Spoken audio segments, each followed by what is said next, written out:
小伙子，这可不是闹着玩的，你这皇榜一揭，一旦治不好皇后娘娘，那可就是死罪啊！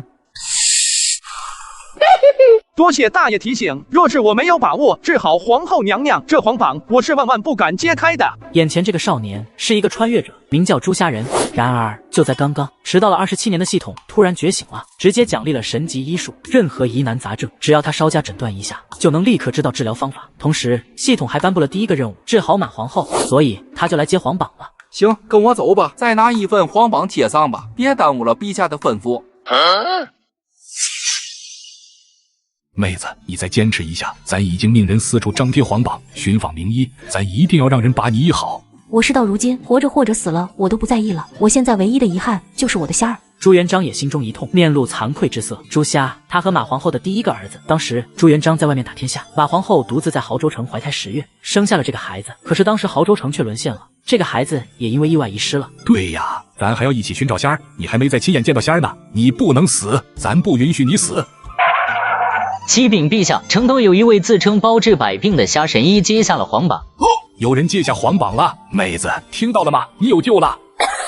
什么神医不神医的，我不在乎，就算真来了神医，我也不治。妹子，你一定要好起来，都是咱太将了，只要你好起来，咱一定听你的。吴阙，把接榜之人带进来吧。是陛下。公公，这就是接榜之人。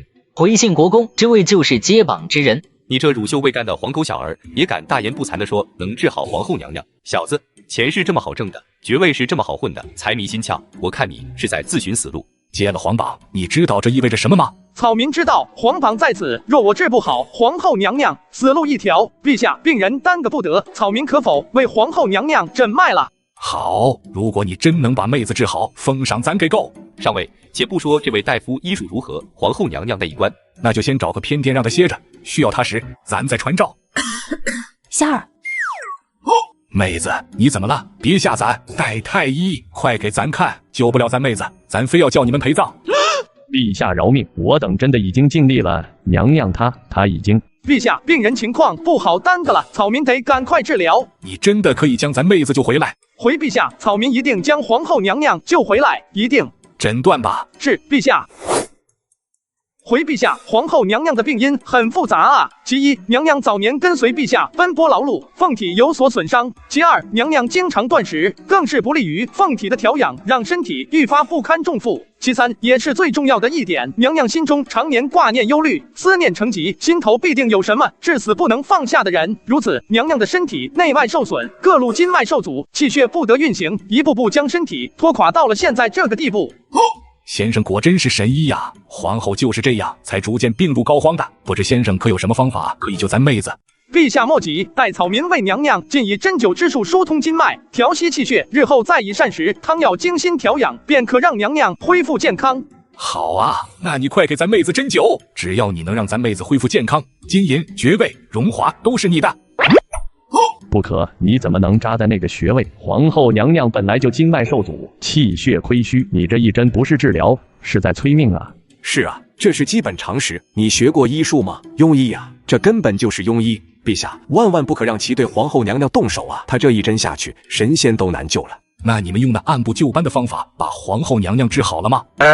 既然你们那一套治不好，那就闭嘴。陛下，不可啊！这一针下去，皇后娘娘的命就真的没了。庸医不能让这庸医在此害人，都给咱闭嘴！是骡子是马，很快就会见分晓。怎么样了？回陛下，已经结束了。接下来，庸医害人啊！我说什么来着？这一针催命啊！陛下，此人是皇榜如儿戏，不仅没有治好皇后娘娘，还将娘娘害死了。是啊，此人罪大恶极，请陛下一定要重重的处置他。黄口小儿竟然害死了嫂子，我汤和今天一定要叫你偿命，千刀万剐，五马分尸。是你害了咱的妹子。陛下，闭嘴！害死皇后，你哪里来的胆子说话？来人，把咱的刀拿来，咱要亲手把他千刀万剐，五马分尸。朱重八，你敢杀他，我和你没完。妹子，你醒了，好好好，不杀不杀。妹子，别生气，别激动，你现在呀，就是要好好养病。咱刚才这不是以为他把你害死了吗？这才气急败坏了。现在误会解开了，咱不仅不杀这小子，还要赏他。哈哈哈！先生果然是神医呀，竟然以此奇门秘法救治了皇后。咱这多谢神医了。依咱看啊，地上跪着的这群人才是庸医。陛下恕罪，都是臣等学艺不精，救不了皇后娘娘，还怀疑神医，差点耽搁了皇后娘娘的病情。哼，你们的事咱待会儿再处理。神医啊，那啥，刚才的事别介意啊，是咱一时情急。接下来还要劳烦神医对咱妹子多费心。陛下言重了，行医之人悬壶济世，草民自然会尽力治好皇后娘娘。皇后娘娘，您现在身体脱力，不宜太过激动。草民接下来会以点穴手法，让娘娘情绪放松下来，休养生息，请娘娘合上双目。神医费心了。陛下，之后只要娘娘按照草民所说进补膳食和汤药，娘娘的凤体必定能够康健起来。哈哈哈，神医，咱看天色还早啊，神医治好了皇后的病症，居功至伟，咱还想设宴款待神医一番呢，还请神医不要推辞才是。至于皇榜上所提到的封赏，咱会立刻让户部、吏部着手办理。不了，陛下，草民还约了几家病患，要去给他们治疗病症。陛下知道的，病来如山倒，都是10万火急的事情，耽搁不得。草民再次多谢陛下好意了。哈哈哈，神医果然悬壶济世，心有大义。病情的确是耽搁不得的事情，不应该因为咱的私心害了人命。那便这样，请神医明日来此复诊，再抽时间吃个便饭可好？多谢陛下体察民生，那草民明日上午前来替娘娘复诊，再跟陛下蹭顿饭吃。二哥，你跟上去，找个机会看看他的胸口有没有什么特别的东西。他明天还会来啊，有那件带路，走不丢的。我是叫你去给他带路吗？注意我说话的重点啊！我让你找机会看他的胸口，他和咱嫂子年轻的时候多像。你再看看他脖子上挂了什么。这件事情姿势体大，先别声张。汤和也是深深知道这件事情内幕的人，所以立刻就反应了过来。好，我跟上去找机会瞧瞧他的胸口是否有胎记。想必上尉担心嫂子凤体，也没有注意到此事。你记得平退左右，人少的时候将此事缓缓告知上尉。上尉，咱有件极其重要的事情想要和你说。憋着，今天就是有天大的事情，咱也不想听。上尉，请你平退左右，我徐达保证这件事情你一定想听。咱什么事情都不想听，咱要好好看看咱妹子。您就按我说的做吧。如果我说的是耽误了您看嫂子，您把咱的脑袋砍下来当凳子坐。你们都退下去吧。是。徐达，你今天要是不给咱说出话来，咱一定把你脑袋当凳子坐。刚才那位神医，上尉您觉得像谁？徐达，你去外面找把刀，你自己把脑袋砍了。上尉，嫂子，您仔细想想，她像咱嫂子，而且我还在她的脖子上看到了当年您亲手雕刻的那个龙头。当时咱们没钱，只能给孩子这个，还说您小时候就说要做皇帝，所以给孩子雕刻了龙头，寓意您从小便有的成龙之志。徐达，你是说那个神医是咱的仙儿？如果仙儿还活着，如今必定也已经这般大了。难怪咱总觉得对他有一种莫名的亲切感和信任感。是仙儿，他是咱的仙儿啊！朱元璋怎么也想不到，虾仁竟然治好了马皇后。更让他惊讶的是，虾仁还是他和马皇后遗落在民间的皇长子。看来咱妹子是一早就认出来那是咱的仙儿，难怪她如此激动，甚至都不拒绝神医的治疗了。而神医说了几句话，她就平静下来。嗨呀，竟是咱眼拙了，竟然没有看出来。上尉这是太担心嫂子了，没工夫想其他的事情。这些年，不仅上尉和嫂子对大侄儿心中歉疚，咱徐达也是时常惦念的。没想到机缘巧合之下，他竟自己出现在咱眼前，还把咱嫂子他的亲娘给治好了。徐达，你快追出去拦下他！咱要好好的再看看咱的仙儿，咱要让妹子醒过来，第一眼就看到仙儿。上尉莫急，咱已经让二哥跟过去了。虽说神医与嫂子长相相似，身上也有当年那块龙头木刻，但这孩子身份太贵重了，咱还是要查验清楚再说啊。所以咱让二哥去探查他胸口的胎记去了。不错，你考虑的很得当。哎，咱现在就是着急呀。神医，劳烦等等咱。见过信国公，国公大人，不知还有何吩咐？倒也没什么特别的事情，就是来送送你。草民卑微之身，岂敢让国公爷相送？你居功至伟，治好了咱嫂子，咱送一送是应该的。那还是草民僭越，有劳国公爷了。能送送神医，咱心里高兴。卧槽，这家伙不会是有龙阳之好，断袖分桃吧？神医，那咱现在就走吧。宫外这不是还有一些人约了你看病吗？这可耽搁不得。多谢国公爷提醒。神医，请。国公爷请。不敢不敢，神医请。那咱们就一起吧。一路上，汤和都在蹙眉思索，要怎样不着痕迹的看一下大皇子的胸口呢？终于，在即将到达宫门的时候，汤和看到地面一块鹅卵石。卧槽，毫无意义了，这就是遗失的大皇子。干，这汤和还真的有断袖之癖。好小子，竟敢行刺国公爷，把他给我拿下！干了，兄弟们！大胆，退下，都给咱退下！国公大人，末将亲眼看到此人将您摔在了地上，怎么您还要庇护他呢？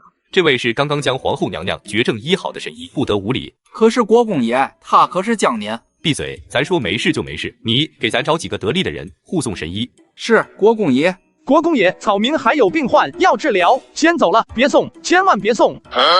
神医，那你一路小心啊。上尉，您不必担心，您现在是咱大明的皇帝，是天下间最尊贵之人。好在大皇子现在回来了，您还有时间可以补偿他，咱相信大皇子会理解您的。你说的对，补偿，咱要好好补偿他。这些年失去的关心、尊贵、荣华，咱都要加倍的补偿给仙儿。上尉，咱看到了大皇子胸口的胎记，就和当年看到的那个胎记一模一样，他就是遗落民间27年的大皇子啊。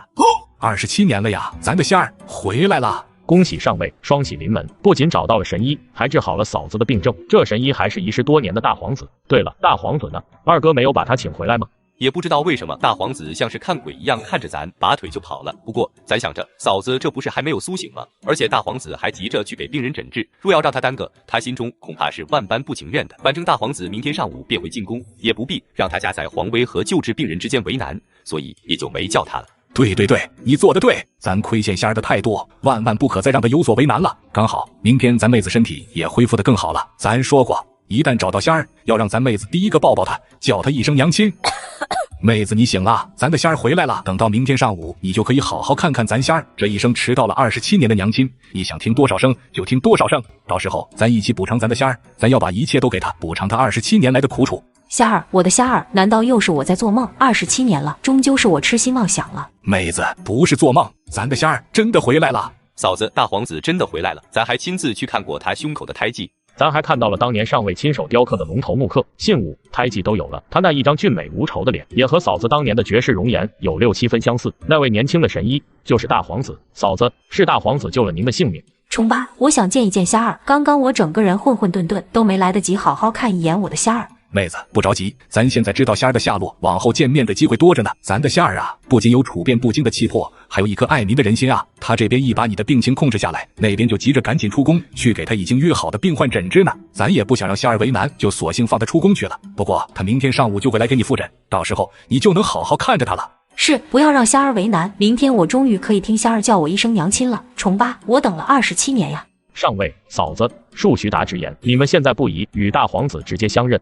徐达，你跟咱放什么狗屁？长相、信物、胎记，该有的都有了，咱还恨不得立刻把仙儿这些年缺失的关爱、尊荣都补偿给他。你居然让咱不要相认？仙儿是我的儿子，是我第一个儿子啊！这些年我日夜思念，现在找到了，为何不认？上尉，嫂子，咱知道你们现在太过激动和欣喜了，可是你们有没有想过太子？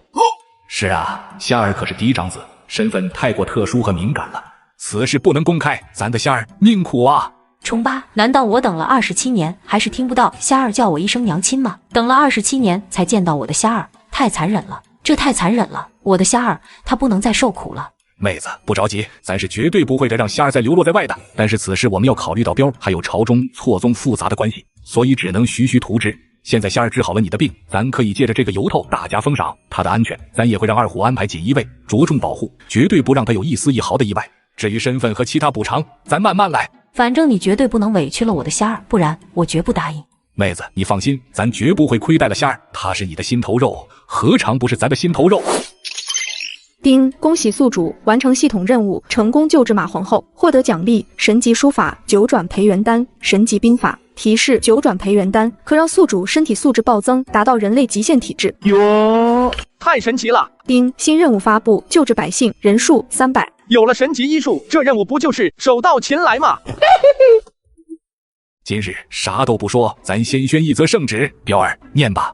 奉天承运，皇帝诏曰：神医朱家妙手回春，夺天地之造化，救皇后于危难之间，振兴甚慰。金赐千金，珠宝布帛若干，封爵人一侯，钦此。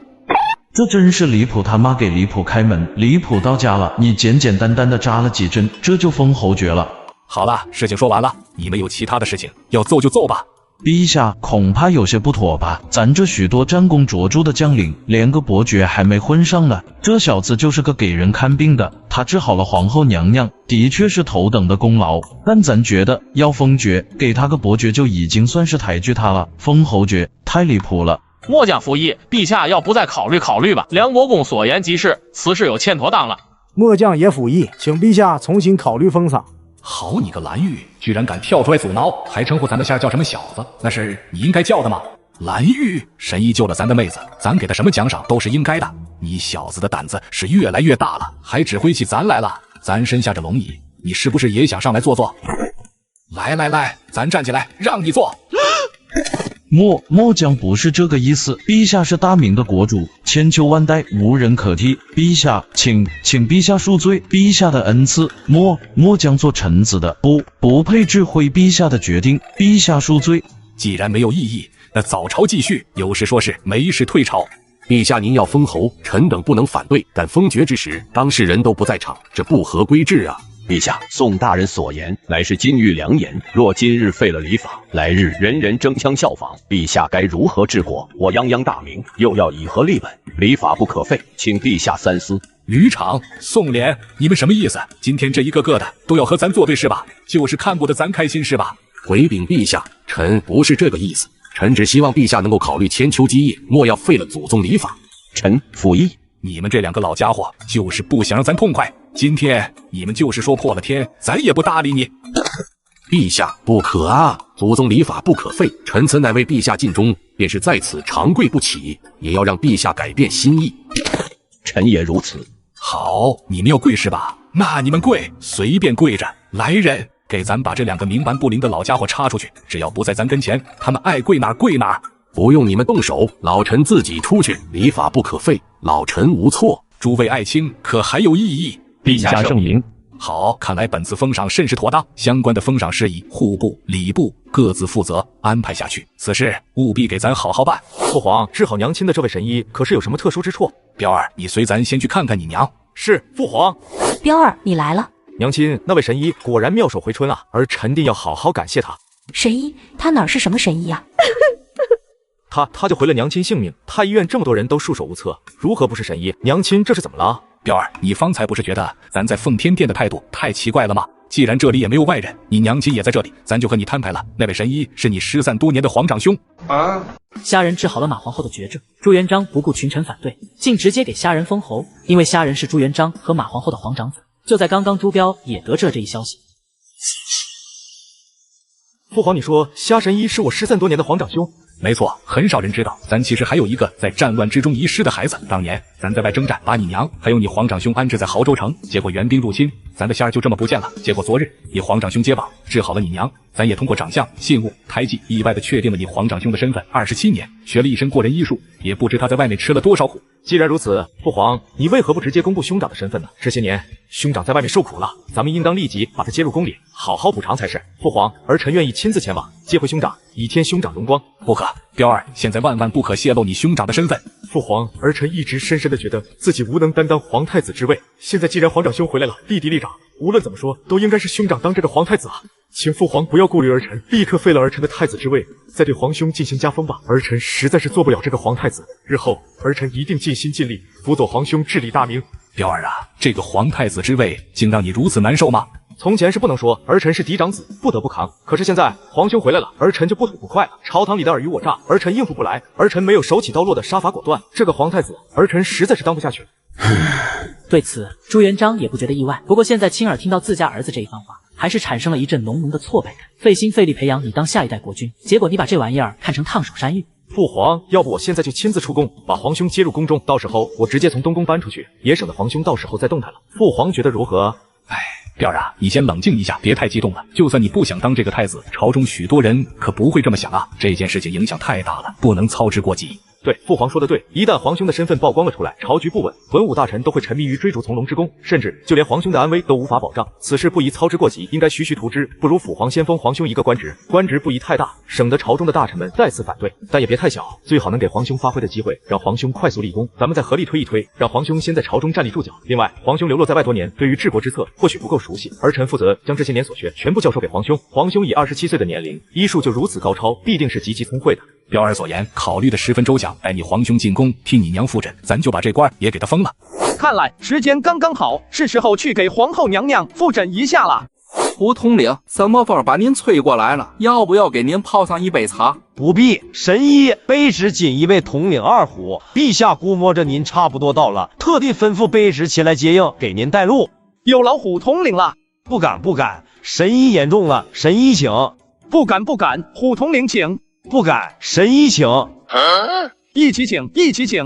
这场面咋这么熟悉呢？昨天和汤和好像也搞了这么一出吧？你们这些朝廷勋贵是不是脑子都不太好使？我哥，这个人到底是谁？昨天是晋国公，今天是胡统领，一个个都对他客客气气的，还亲自带路。还有，刚刚你看到胡统领笑了吗？胡统领他笑了，反正我当差这么久，从来没见胡统领笑过。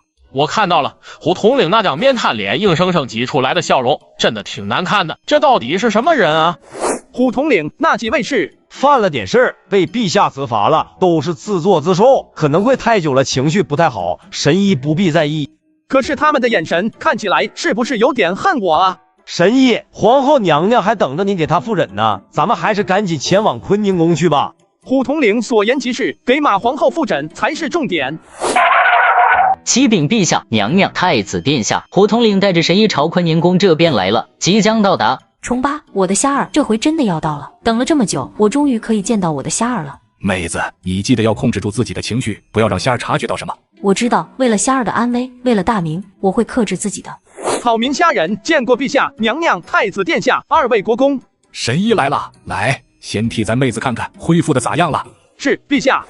随后虾人刚准备诊脉，皇后娘娘，请陛下、娘娘恕罪。神医治好了咱妹子的不治之症，咱感谢还来不及呢。妹子刚刚握住神医的手，就是想要表达她对你的感激之情。神医何罪之有呢？不错，如果让神医为难了，那就是本宫的不是了。本宫只是想要感谢神医救了我的性命。治病救人是草民身为大夫的职责所在，陛下、娘娘不必挂怀，待草民为娘娘诊断一番，再开出后续调理身体的汤药，安排食谱，娘娘很快便可以痊愈了。麻烦神医了。恭喜陛下、娘娘的身体恢复的不错，接下来只要悉心调养照顾，不会有大问题。哈哈哈，妹子，之前都是咱太犟了，现在你身体恢复了，咱要你陪着咱一直走下去，儿孙绕膝，共享天伦。重八，咱们要一起看儿孙绕膝，共享天伦。父皇，神医救了娘亲性命，您定要好好封赏一番啊！彪儿说的对，得赏，咱得好好奖赏神医。皇后娘娘母仪天下，恩泽大明，能够救治娘娘，是草民之幸，不敢求赏。哈哈哈，神医呀，今日早朝咱已经宣了圣旨，金银财帛、房屋宅邸，咱就不一一细说了。咱还封了你仁义侯的爵位，不知神医满意吗？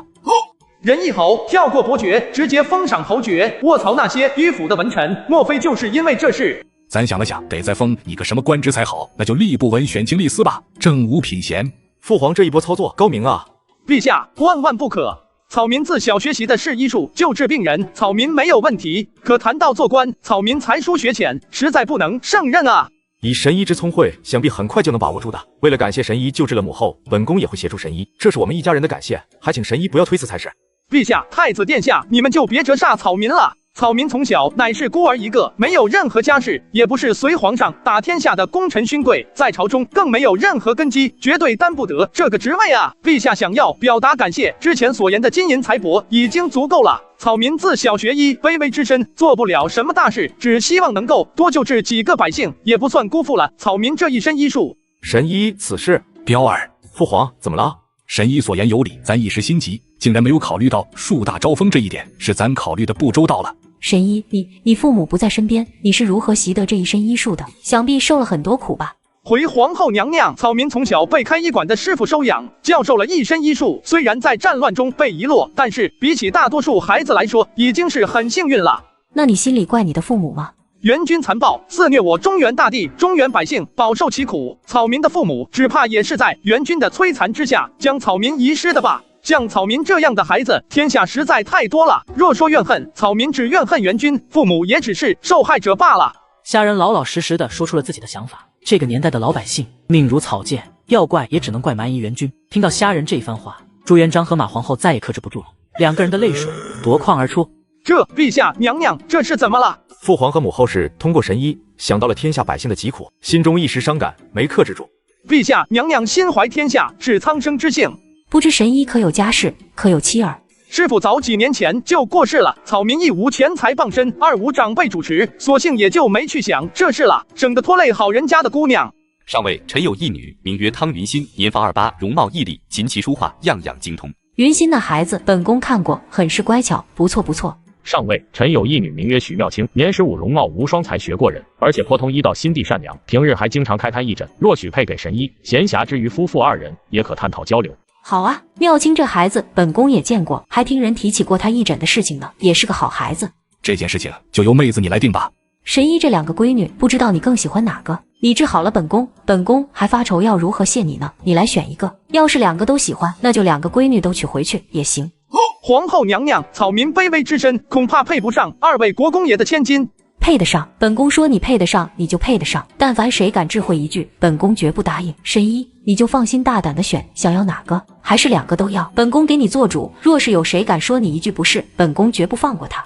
还请皇后娘娘不要折煞了草民。况且婚姻大事讲究的是你情我愿，脾性相合。若是未曾见面就谈婚论嫁，若是婚后生活不和，草民身为男子倒是没什么所谓。可是2位国公爷的千金乃是女子，岂非要耽误后大半生？还请娘娘收回成命，也请2位国公爷慎重考虑。神医不用考虑，神医年纪轻轻，医术就如此高强，定然不会委屈小女。神医，小女颇通医术，和你有共同话题，你们肯定合得来，绝对不会有问题。神医所言有理，是本宫考虑不周了。多谢皇后娘娘体谅，娘娘英明。既然娘娘已经基本恢复了，那草民便先告退了，还有病患要诊治呢。神医不多留一会儿吗？吃顿便饭也好啊。系统任务在手，要治疗300个人呢。陛下和皇后娘娘的心意，草民心领了。民生疾苦，草民身为医者，能做的不多，唯多诊治几个病患耳。那就有劳神医了，咱让2虎亲自送你回去。多谢陛下，那草民就先行告退了。妹子，你是在操心夏儿的婚事吗？是啊，夏儿今年都27了，命苦啊，连一个照顾她的人都没有。这件事儿咱也愁啊。徐达、汤和他们2个人的闺女我也见过，都很好，可是夏儿不想要皇家赐婚啊。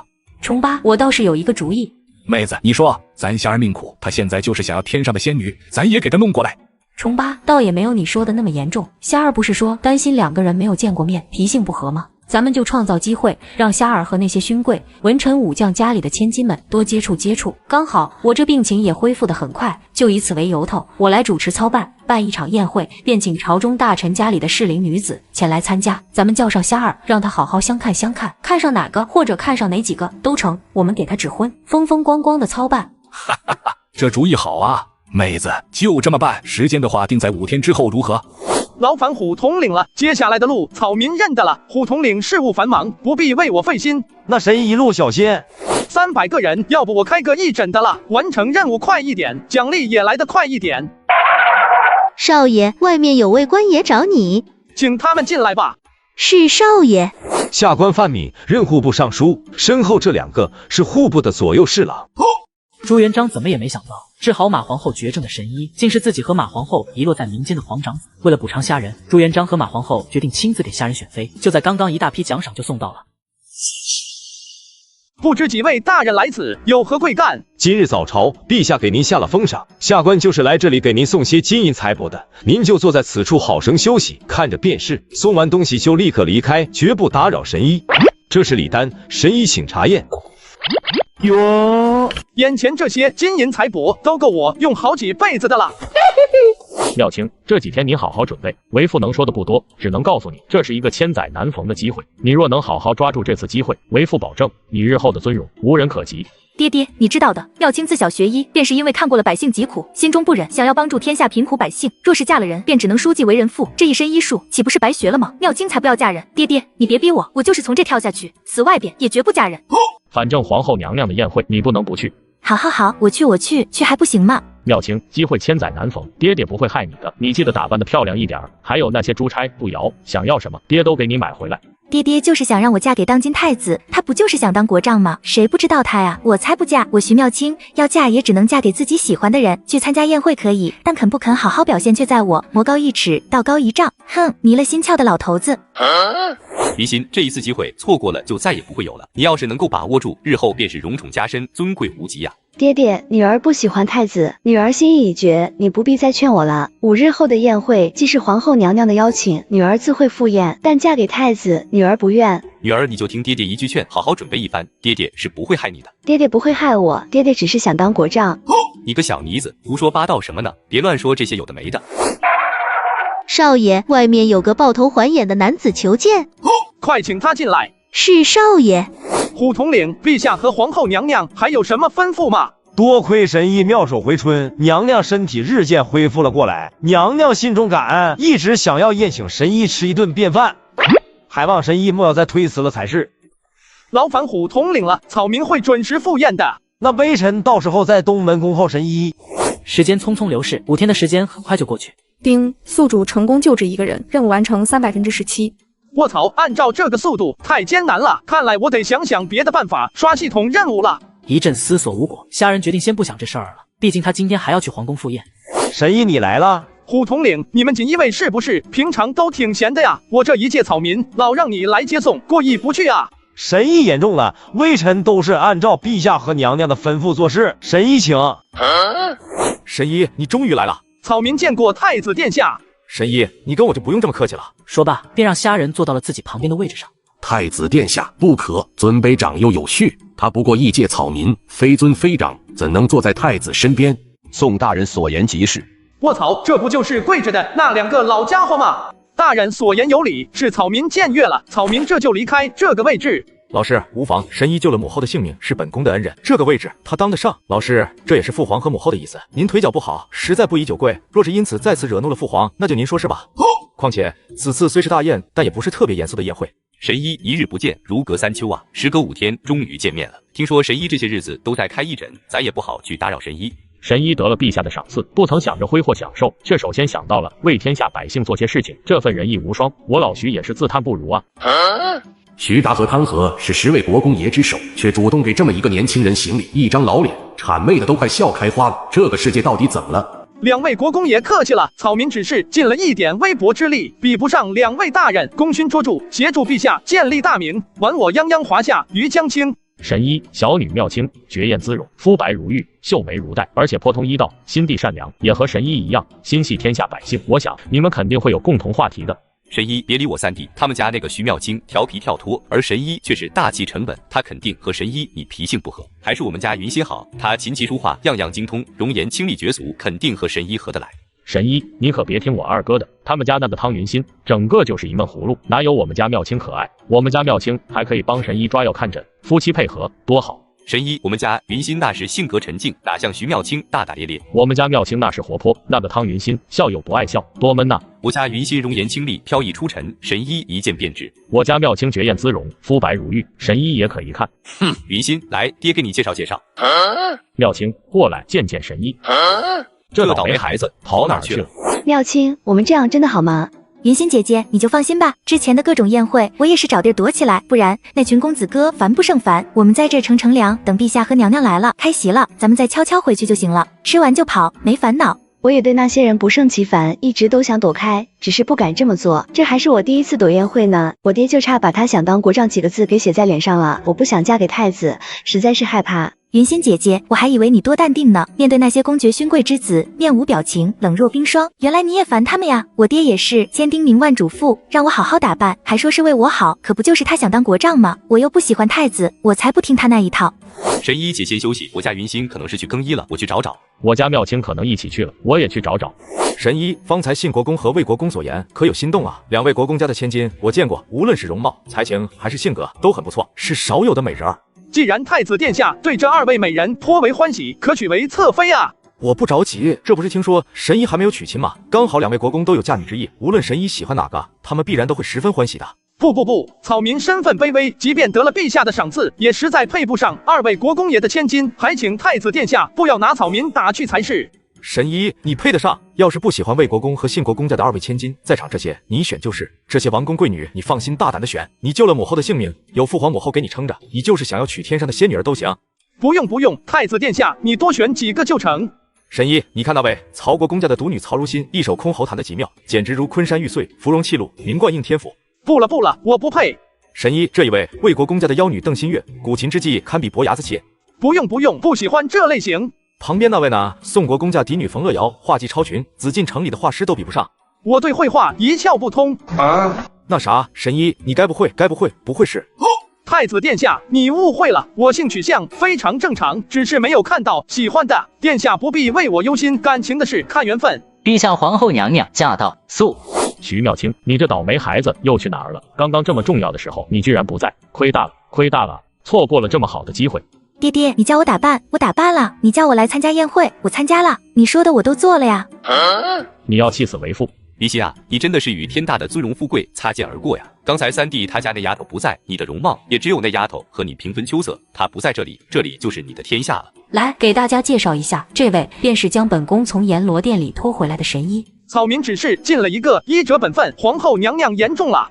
听说神医未曾婚配，正好这里的姑娘本宫把关过，都是好孩子。神医看一眼，可有喜欢的？你喜欢谁？尽管跟本宫说，由陛下下旨赐婚，给你风风光光的操办下来，哪一个或者哪几个你提，神医救本宫于危难。此举虽然难报神医大恩之万一，但也是本宫的小小心意。催婚？怎么又催婚起来了？你们古代人是闲的没事干吗？神医，这就是小女徐妙清，怎么样？我老徐没有夸口吧？原来我爹不是想让我嫁给太子。神医，小女汤云心比我三弟家那丫头好看吧？神医，这2个孩子如何？只要你点头，陛下立即拟旨赐婚。以本宫看，妙清和云心这2个孩子，无论是容貌还是性情都很不错。神医要是难以抉择，2个都娶了吧。妹子说的不错，神医只要给咱一句话就成。回陛下，皇后娘娘，草民身份卑微，结亲讲究，门当户对，还请陛下娘娘2位国公收回成命。再者，草民习得一身医术，一心秉承师傅意愿，救济天下百姓。平日繁忙，怕是会亏待了2位千金，如此草民心有不安。这门婚事，请恕草民不能答应。既然如此，那咱也不好勉强了。若是神医看上了哪家女子，随时和咱说，咱立刻拟旨赐婚。谢陛下抬爱。2个时辰之后，宴会终于结束了，虾人也准备离开。神医太子殿下，陛下有请。那就由本宫来给神医带路吧。卧槽，还没完。好的，有劳太子殿下了。草民参见陛下、太子殿下、皇后娘娘。哈哈哈，神医，现在这里没有陛下，没有娘娘和太子，咱就是一起吃顿饭，没有那么多礼数。今天这桌子上没有尊卑，只有你我。那草民，我就恭敬不如从命了。这红烧肉是我最拿手的，神医尝尝。我觉得咱娘做的烧鸭最好吃，神医尝尝。咱觉得呀，妹子最拿手的还是这鱼汤，神医尝尝。看着面前的饭菜，鱼汤，看着朱元璋、马皇后慈爱的眼神，虾人顿时心中一紧。孩子，这是怎么了？草民，这是一句大逆不道之言，但我还是想说，我觉得陛下和娘娘像是我的父亲和母亲。草民僭越了，还请陛下和皇后娘娘恕罪。神医这是在做什么？天下万民都是咱爹的子民，咱娘也是母仪天下。你这一番话，不是在夸咱爹和咱娘吗？何罪之有？神医还是赶紧坐下来吧。我们不是说好了吗？今天这顿饭没有陛下娘娘，只有你我。哈哈哈，彪儿说的对，神医想说什么你随便说，畅所欲言，咱们只吃饭不谈其他。陛下，这是伤兵营的死亡伤残将士人数和名单。本来不该来打扰陛下的，不过陛下曾严厉吩咐过，将士为国征战，功劳不可不被铭记，仇恨不可被忘记，微臣便只能打扰陛下片刻时间了。怎么回事？怎么死亡人数这么多？这名单几乎比上次要长了一半。回陛下，近日天气炎热，伤兵们多有伤口流脓的情况出现，对此军医们也是束手无策，只能摇头叹气。这一个个名字都是我大明的英雄啊！外敌蛮夷，侵我中土，实在可恨。他们都是我华夏的英雄，是大明的铮铮铁骨。父皇，儿臣有个想法。彪儿，请说。神医医术高明，或许他会有法子救治伤兵营的弟兄。彪儿，此言有理呀！神医，你妙手回春，连咱妹子的绝症都治好了。咱伤兵营里的弟兄们都是铁骨铮铮的英雄，是大明的功臣。不知神医可愿尽一份力，让那些在家等待的妻子、孩子能够看到自己的丈夫、父亲活着回家？前往伤兵营，既可以完成系统任务，又可以救人，行医者本分，也沾惹不到朝堂，何乐而不为呢？陛下，草民愿为伤兵营的将士们治疗伤病。身为医者，本就应该救死扶伤，悬壶济世。伤兵营的将士们为了大明，为了我华夏国土，抛头颅，洒热血，以血肉之躯铸成钢铁之墙，抵达于外。救治他们，草民岂有拒绝之理？陛下，为大明，为华夏，为百姓，草民义不容辞。好，没想到神医既有医者仁心，还有如此广阔胸怀，那伤兵营的将士们便有劳神医了。陛下，娘娘不知此处可有笔墨纸砚？神医稍等，我去拿来。片刻，笔墨取来，虾人开始在宣纸之上笔走龙蛇起来。神医，你这是书圣王羲之的行书笔法吧？没想到神医不仅医术高明，就连书法也如此出众。若不是亲眼看到神医一个字一个字写下去，我绝对会认为这便是王羲之的亲笔。王羲之嘛，我随便写的，这个我倒没太注意。虎统领需要您做的都写在上面了，麻烦找人去安排一下吧。神医高义。来，继续吃饭，不然菜都凉了。用餐过后，虾人便在锦衣卫统领二虎的护送下回到了自己的医馆。第二天，虾人便乘坐二虎的马车来到了伤兵营。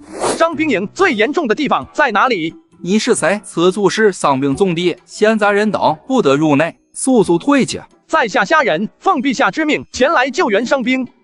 你是那个神医？他是神医，不要耽误时间，按神医所说的去做。是胡同岭神医，请跟小的来。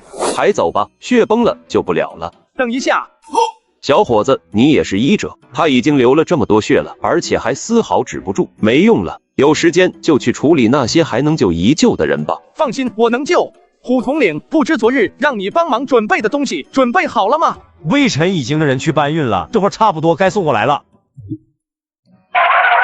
启禀陛下，皇后娘娘、太子殿下、大皇子这些天一直在伤兵营之内，衣不解带，不眠不休，抢救月前从前线撤回的伤兵，从不肯有丝毫的松懈。大皇子医术高明，不仅能配置出止血效果数十倍于普通伤药的神药，除此之外，还能够使用一种叫做输血的方法，大大提高了将士们活命的机会。将士们都对大皇子救了他们的性命而崇敬感慕，军医们更是将大皇子的话奉为圭臬。伤兵营上下所有人都将大皇子奉若神明。哈哈哈，好啊，不愧是咱的夏儿。彪儿，还好是你开口提醒了咱一句。看来皇兄已经积攒了不少声望了，距离皇兄身份公布又近了一步啊。这两个人，一个望子成龙，一个望兄成龙。那夏儿现在在哪儿？他没累着吧？他有时间见见本宫吗？二虎，怎么了？我的夏儿没事吧？二虎，你实话实说。是陛下。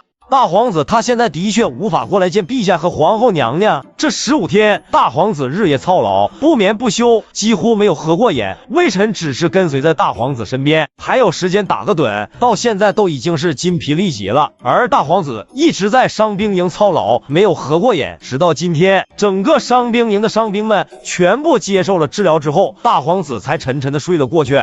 夏儿，我的夏儿啊！皇后娘娘放心，微臣已经安排人服侍大皇子在文华殿暂时歇下了。不过大皇子劳心劳力，怕是要睡上好一段时间才能苏醒了。好，这些天你也辛苦了，回去好好休息吧。微臣只是做了些微末之事，大皇子才是劳苦功高。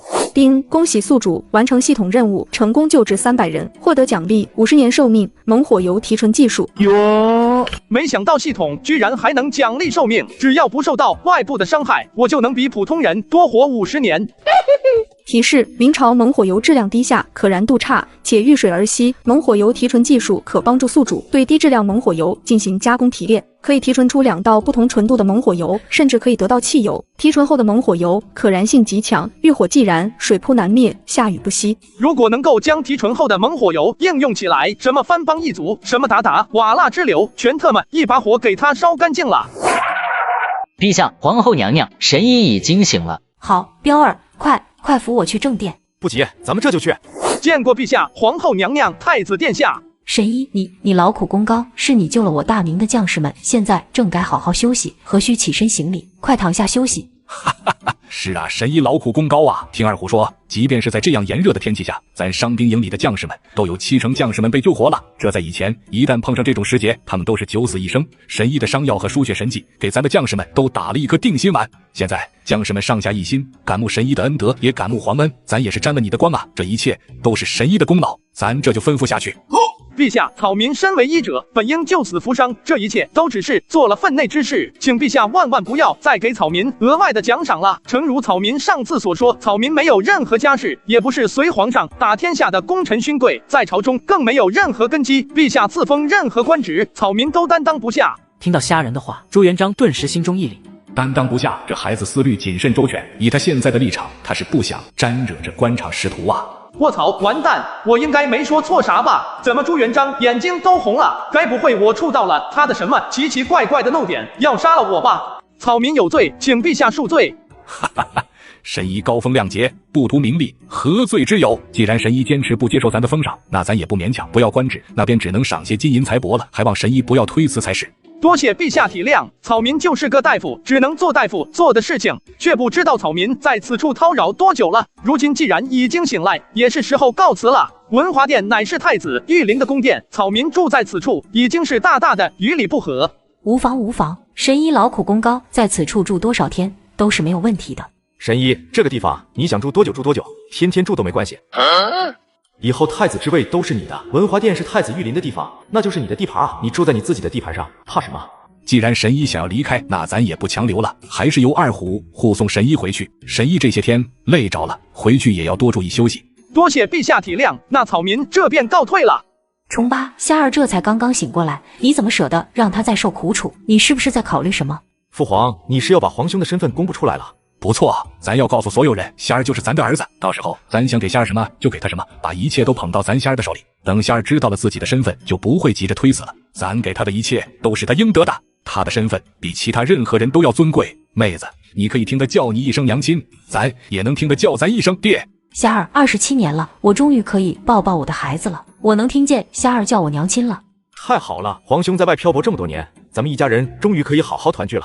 彪儿，你去让人传汤河、徐达他们2人过来见咱。虽然要公布仙儿的身份，但是一切准备都要做好，将影响降低到最小程度。是，父皇，我这就让人去通知魏国公和信国公去谨慎殿面见父皇。闺女，你最近偷偷出门有点频繁啊，悄咪摸儿的打听谁呢？爹，我没偷偷出门，没打听瞎，没打听谁。老爷，宫里来人传话了，说陛下急传召您过去呢。廖青，我进宫见上尉去了，你想打听神医的消息，不用抠抠搜搜，你爹我不阻止你。爹，你别乱说，我才没有。上尉，您怎么说？这还能怎么说？上尉都已经决定要和咱大侄相认了，明天直接在朝堂上公开宣布呗。咱侄这么出息，如今整个应天府都知道有一个能将人从鬼门关里拉回来的神医夏先生。如果上尉准备明天直接公布大皇子身份，今天就不会找咱俩来了。上尉必定还有安排。上尉，您说怎么来？需要咱们做些什么？咱是这么想的，虽然仙儿现在已经做出了功绩，但此事毕竟事关朝堂里面所有人的利益，乍然一说，肯定还是会引起轩然大波。所以咱就先不经意的散布消息出去，让所有人知道咱曾经在战乱之中遗失过一个孩子。咱想了想，只有你们2个人适合做这件事情。消息走漏之后，勋贵、朝臣、百姓自然都会纷纷猜测起来。上尉这一招高明啊！朱元璋怎么也想不到，虾人竟然是自己遗落在民间的皇长子。就在刚刚，朱元璋决定公布虾人的身份。妙啊，上尉，咱只要装作醉酒，在茶楼酒肆之中说出当年大皇子遗落的真相，到时候所有人都会立刻猜测起来。而上尉这些日子对大皇子的特殊待遇，很快就会让朝臣百姓们联想在一起，说的人多了，众人自然会慢慢相信神医便是上尉遗落民间的孩子。当事情发酵的差不多的时候，上尉再亲口公布事实，那时候一切已经水到渠成，此事的影响便降到了最低程度。行啊，那就这么干。三弟，咱这就出宫，去咱应天府最大的花楼喝酒去。不过上尉，咱把这消息公布出去，大皇子的安全问题，您可是安排好了？三弟呀，还是你思虑周全呐。不过夏儿的安全问题，咱已经都安排好了，此事你们不必操心。上尉果然是上尉，什么都考虑到了，那咱这就安心去做这件事了。二哥，走，万花楼干活去。二虎，请陛下吩咐。徐达刚才倒是提醒咱了，咱光想着如何公布仙儿的身份，居然忘记考虑仙儿的安全问题。这个风声一旦传扬出去，不论是真的还是猜测，站在彪身后的那些人之中，肯定会有人按捺不住的。到时候仙儿身边必定危险环伺。锦衣卫现在一共1500人，除去那些深藏在勋贵、朝臣府里的暗桩，一把能够调动的锦衣卫全部调回来，能有多少？最多可调动1000人。好，带着你手底下这1000个人，给咱死死盯住，一定要保护好咱的仙儿。但凡有人敢出手，你给咱往死里插。是陛下，如果大皇子殿下有一丝一毫的损伤，那必定是二虎已经死了。皇兄的身份马上就要公布了，到时候我手上的事情也可以移交给皇兄了。哎，做这个太子，我实在不是这块料啊！好在皇兄现在回来了，皇兄身份公布之日，我这个太子之位也终于可以撤下来了。与此同时，徐达和汤和也朝万花楼而去。二位爷，您身份尊贵，若是看上了咱们楼里哪个不成器的丫头，派人来吩咐一声，直接给您送府上去，何必让您二位劳累呢？去，咱今天不是来玩女人的，上酒咱就不信拼不过三弟。二哥，你啥时候喝酒拼过了咱啊？三弟，你别瞧不起人，看什么看，拿酒去啊！是，这就去拿。二哥啊，咱现在是什么都好起来了，可是有一件事情，咱是一直憋在心里难受啊。是啊，这可是上尉此生最大的遗憾，咱也是一直憋在心里难受的很。当年啊，上尉。魏国公属下有事禀报，憋着天大的事情，也等咱喝完这顿酒再说。魏国公边关奏报，鞑蒙共右州城告急。坏了，进宫！三弟，看来大皇子的身份不能在此时公布了。前方鞑攻幽州城，无论怎样，这场仗是打定了的。到时候前方战事吃紧，如果这个时候大皇子的身份曝光出来，后方便会引起轩然大波，朝堂不稳，咱们大明就岌岌可危呀。二哥，依我看，不能这么说。这一次的边关急战，虽然要让大皇子身份公布的时间推迟，但未必全是坏处。如果利用得好，待大皇子身份公布之时，或许都可以直接让大皇子接任太子之位了。三弟啊，你现在的心思真是越来越弯弯绕绕了。不过这都得看上尉怎么说。这公布夏儿身份的圣旨，咱怎么下不了笔呢？参见陛下。怎么样，二虎、锦衣卫都调配好了吗？咱夏儿的身份很快就会有人猜测，甚至有人可能对他出手，他一定不能出事。已经调配好了，500锦衣卫已经暗藏在大皇子殿下的驿馆周围，严密保护了起来。另外500人要从外面回应天府，需要些时间。只是陛下还有个急事。怎么了？说。边关奏报，鞑靼猛攻幽州城，幽州城告急。上尉。随后朱元璋拿起奏折看了起来。鞑靼纠集了30万大军南下进犯大明。大同府、余卫、宣统府、太原府、大宁府已经被鞑靼攻破，幽州城以北几十万百姓已经沦落为鞑靼足下鱼肉。鞑靼，咱都已经把他们逐出中原了，到了现在居然还是贼心不死，想要欺我中原，做梦！汤和、徐达，咱应天府现在还能凑出多少兵力来？禀上尉，眼下应天府之内最多只能调出来的兵力最多只有2万。蓝玉一直在东南部平叛未归，数月前安陆侯吴复、平凉侯费聚、征南三将军右部率领大军东抵乌撒、乌蒙、东川、芒部、磐石、关索岭诸处叛军，至今僵持。日前云南各处眼见云南腹地空虚，西平侯穆英刚刚率军出征，咱腹背受敌，数次派兵，如今已然无法再抽调出更多的兵力了，临时召集一时半刻是召不过来的。上尉，鞑靼这是看准了咱兵力无以为继，应天府中空，刻意挑了这个时候发难了。哼，他以为咱大明是这么好欺负的吗？给我打！陛下，咱满打满算都只有2万兵力，如此驰援，岂非是飞蛾扑火吗？还是立刻发折子下去，通知蓝玉、安陆侯、西平侯等人，让他们各自抽调一部分兵力出来，前往幽州城御敌吧。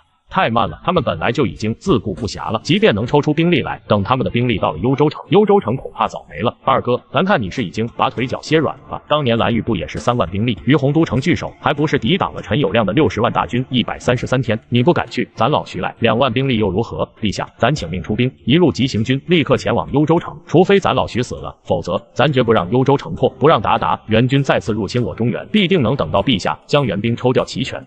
前方敌人30万，咱应天府剩下的统共也就2万，而且鞑靼体格健壮，个个勇猛，怎么抵挡得住？陛下，咱有句话，徐达，你说。半月前，大皇子在伤兵营整整忙了15天，救活了7成伤兵。只要有大皇子在，军心大定。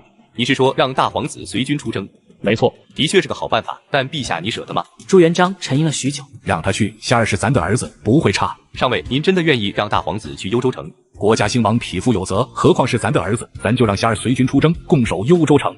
咱也看出来，咱的大侄儿非池中之物。他虽只是一个医者，但他的眼睛里有尖锐，有热血，仿佛一把被深深隐藏的利刃。上尉，您放心，咱一定会保护好大侄子。上尉，那此次便由咱和三弟一同带兵驰援。大皇子作为军医，随军出征。27年前，咱忙着在外打天下，没保护好咱这大侄儿。这一次，咱拼死也要保住大皇子的安全。重八，夏儿受了27年的苦了呀，你怎么忍心？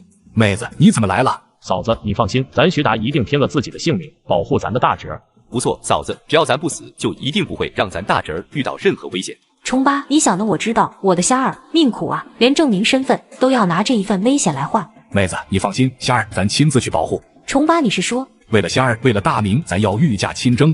马皇后凝视朱元璋片刻，她虽然舍不得自己的孩子和丈夫，但是也必须忍痛割爱。重八，你去吧，带着夏儿一起去，我相信你一定能够守住幽州城，能带着我的夏儿回来的。妹子，等咱带夏儿回来，夏儿那一声娘亲，咱一定让你听到。上尉，你还是和当年一样啊，什么援军，什么鞑靼，说干就干。不错，不就是鞑靼吗？当年援军怎么被咱们打得屁滚尿流的？咱现在还怎么打得他们屁滚尿流？微臣愿誓死保护陛下和大皇子。上尉，那大皇子那边怎么说？二虎，你去把夏儿叫来巨将台。是，陛下。走吧，咱们去巨将台。是，上尉。丁，新任务发布，救治人数3000。卧槽，3000个人，这得治到何年何月啊？微臣锦衣卫二虎见过神医。虎统领，你是从哪里进来的？神医关门了，微臣敲门，你可能没听到。陛下有急事找你，微臣不得已只能从上面进来了。虎统领，陛下找我是有急事吗？有谁生病了吗？此事微臣无权透露，还烦请神医随我去面见陛下一趟，陛下自有说法。好，那就劳烦虎统领了。虎统领，这里应该不是皇宫吧？卧槽，天子着战袍，莫非是要御驾亲征？草民见过陛下。神医，边关来报，鞑靼30万大军兵临城下，猛攻幽州城。幽州城仅3万兵力，奏报求援。东南部、东部、云南3方战事吃紧，应天府兵力空虚，只能抽出2万兵力。不知神医可愿做我大明的定海神针，随军出征？国家有难，草民义不容辞。好，不愧是咱的儿。咱的定海神针。随后朱元璋敲响了沉睡了15年的巨将鼓。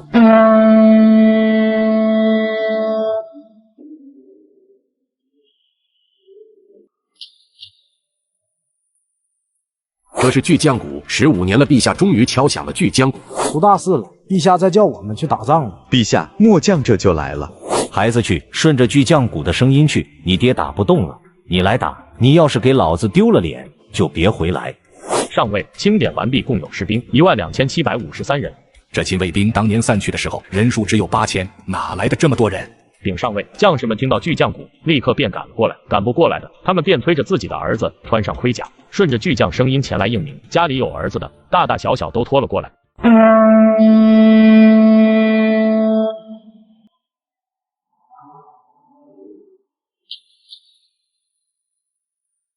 这是巨将鼓，15年了，陛下终于敲响了巨将鼓。出大事了，陛下在叫我们去打仗了。陛下，末将这就来了。孩子去，顺着巨将鼓的声音去。你爹打不动了，你来打。你要是给老子丢了脸，就别回来。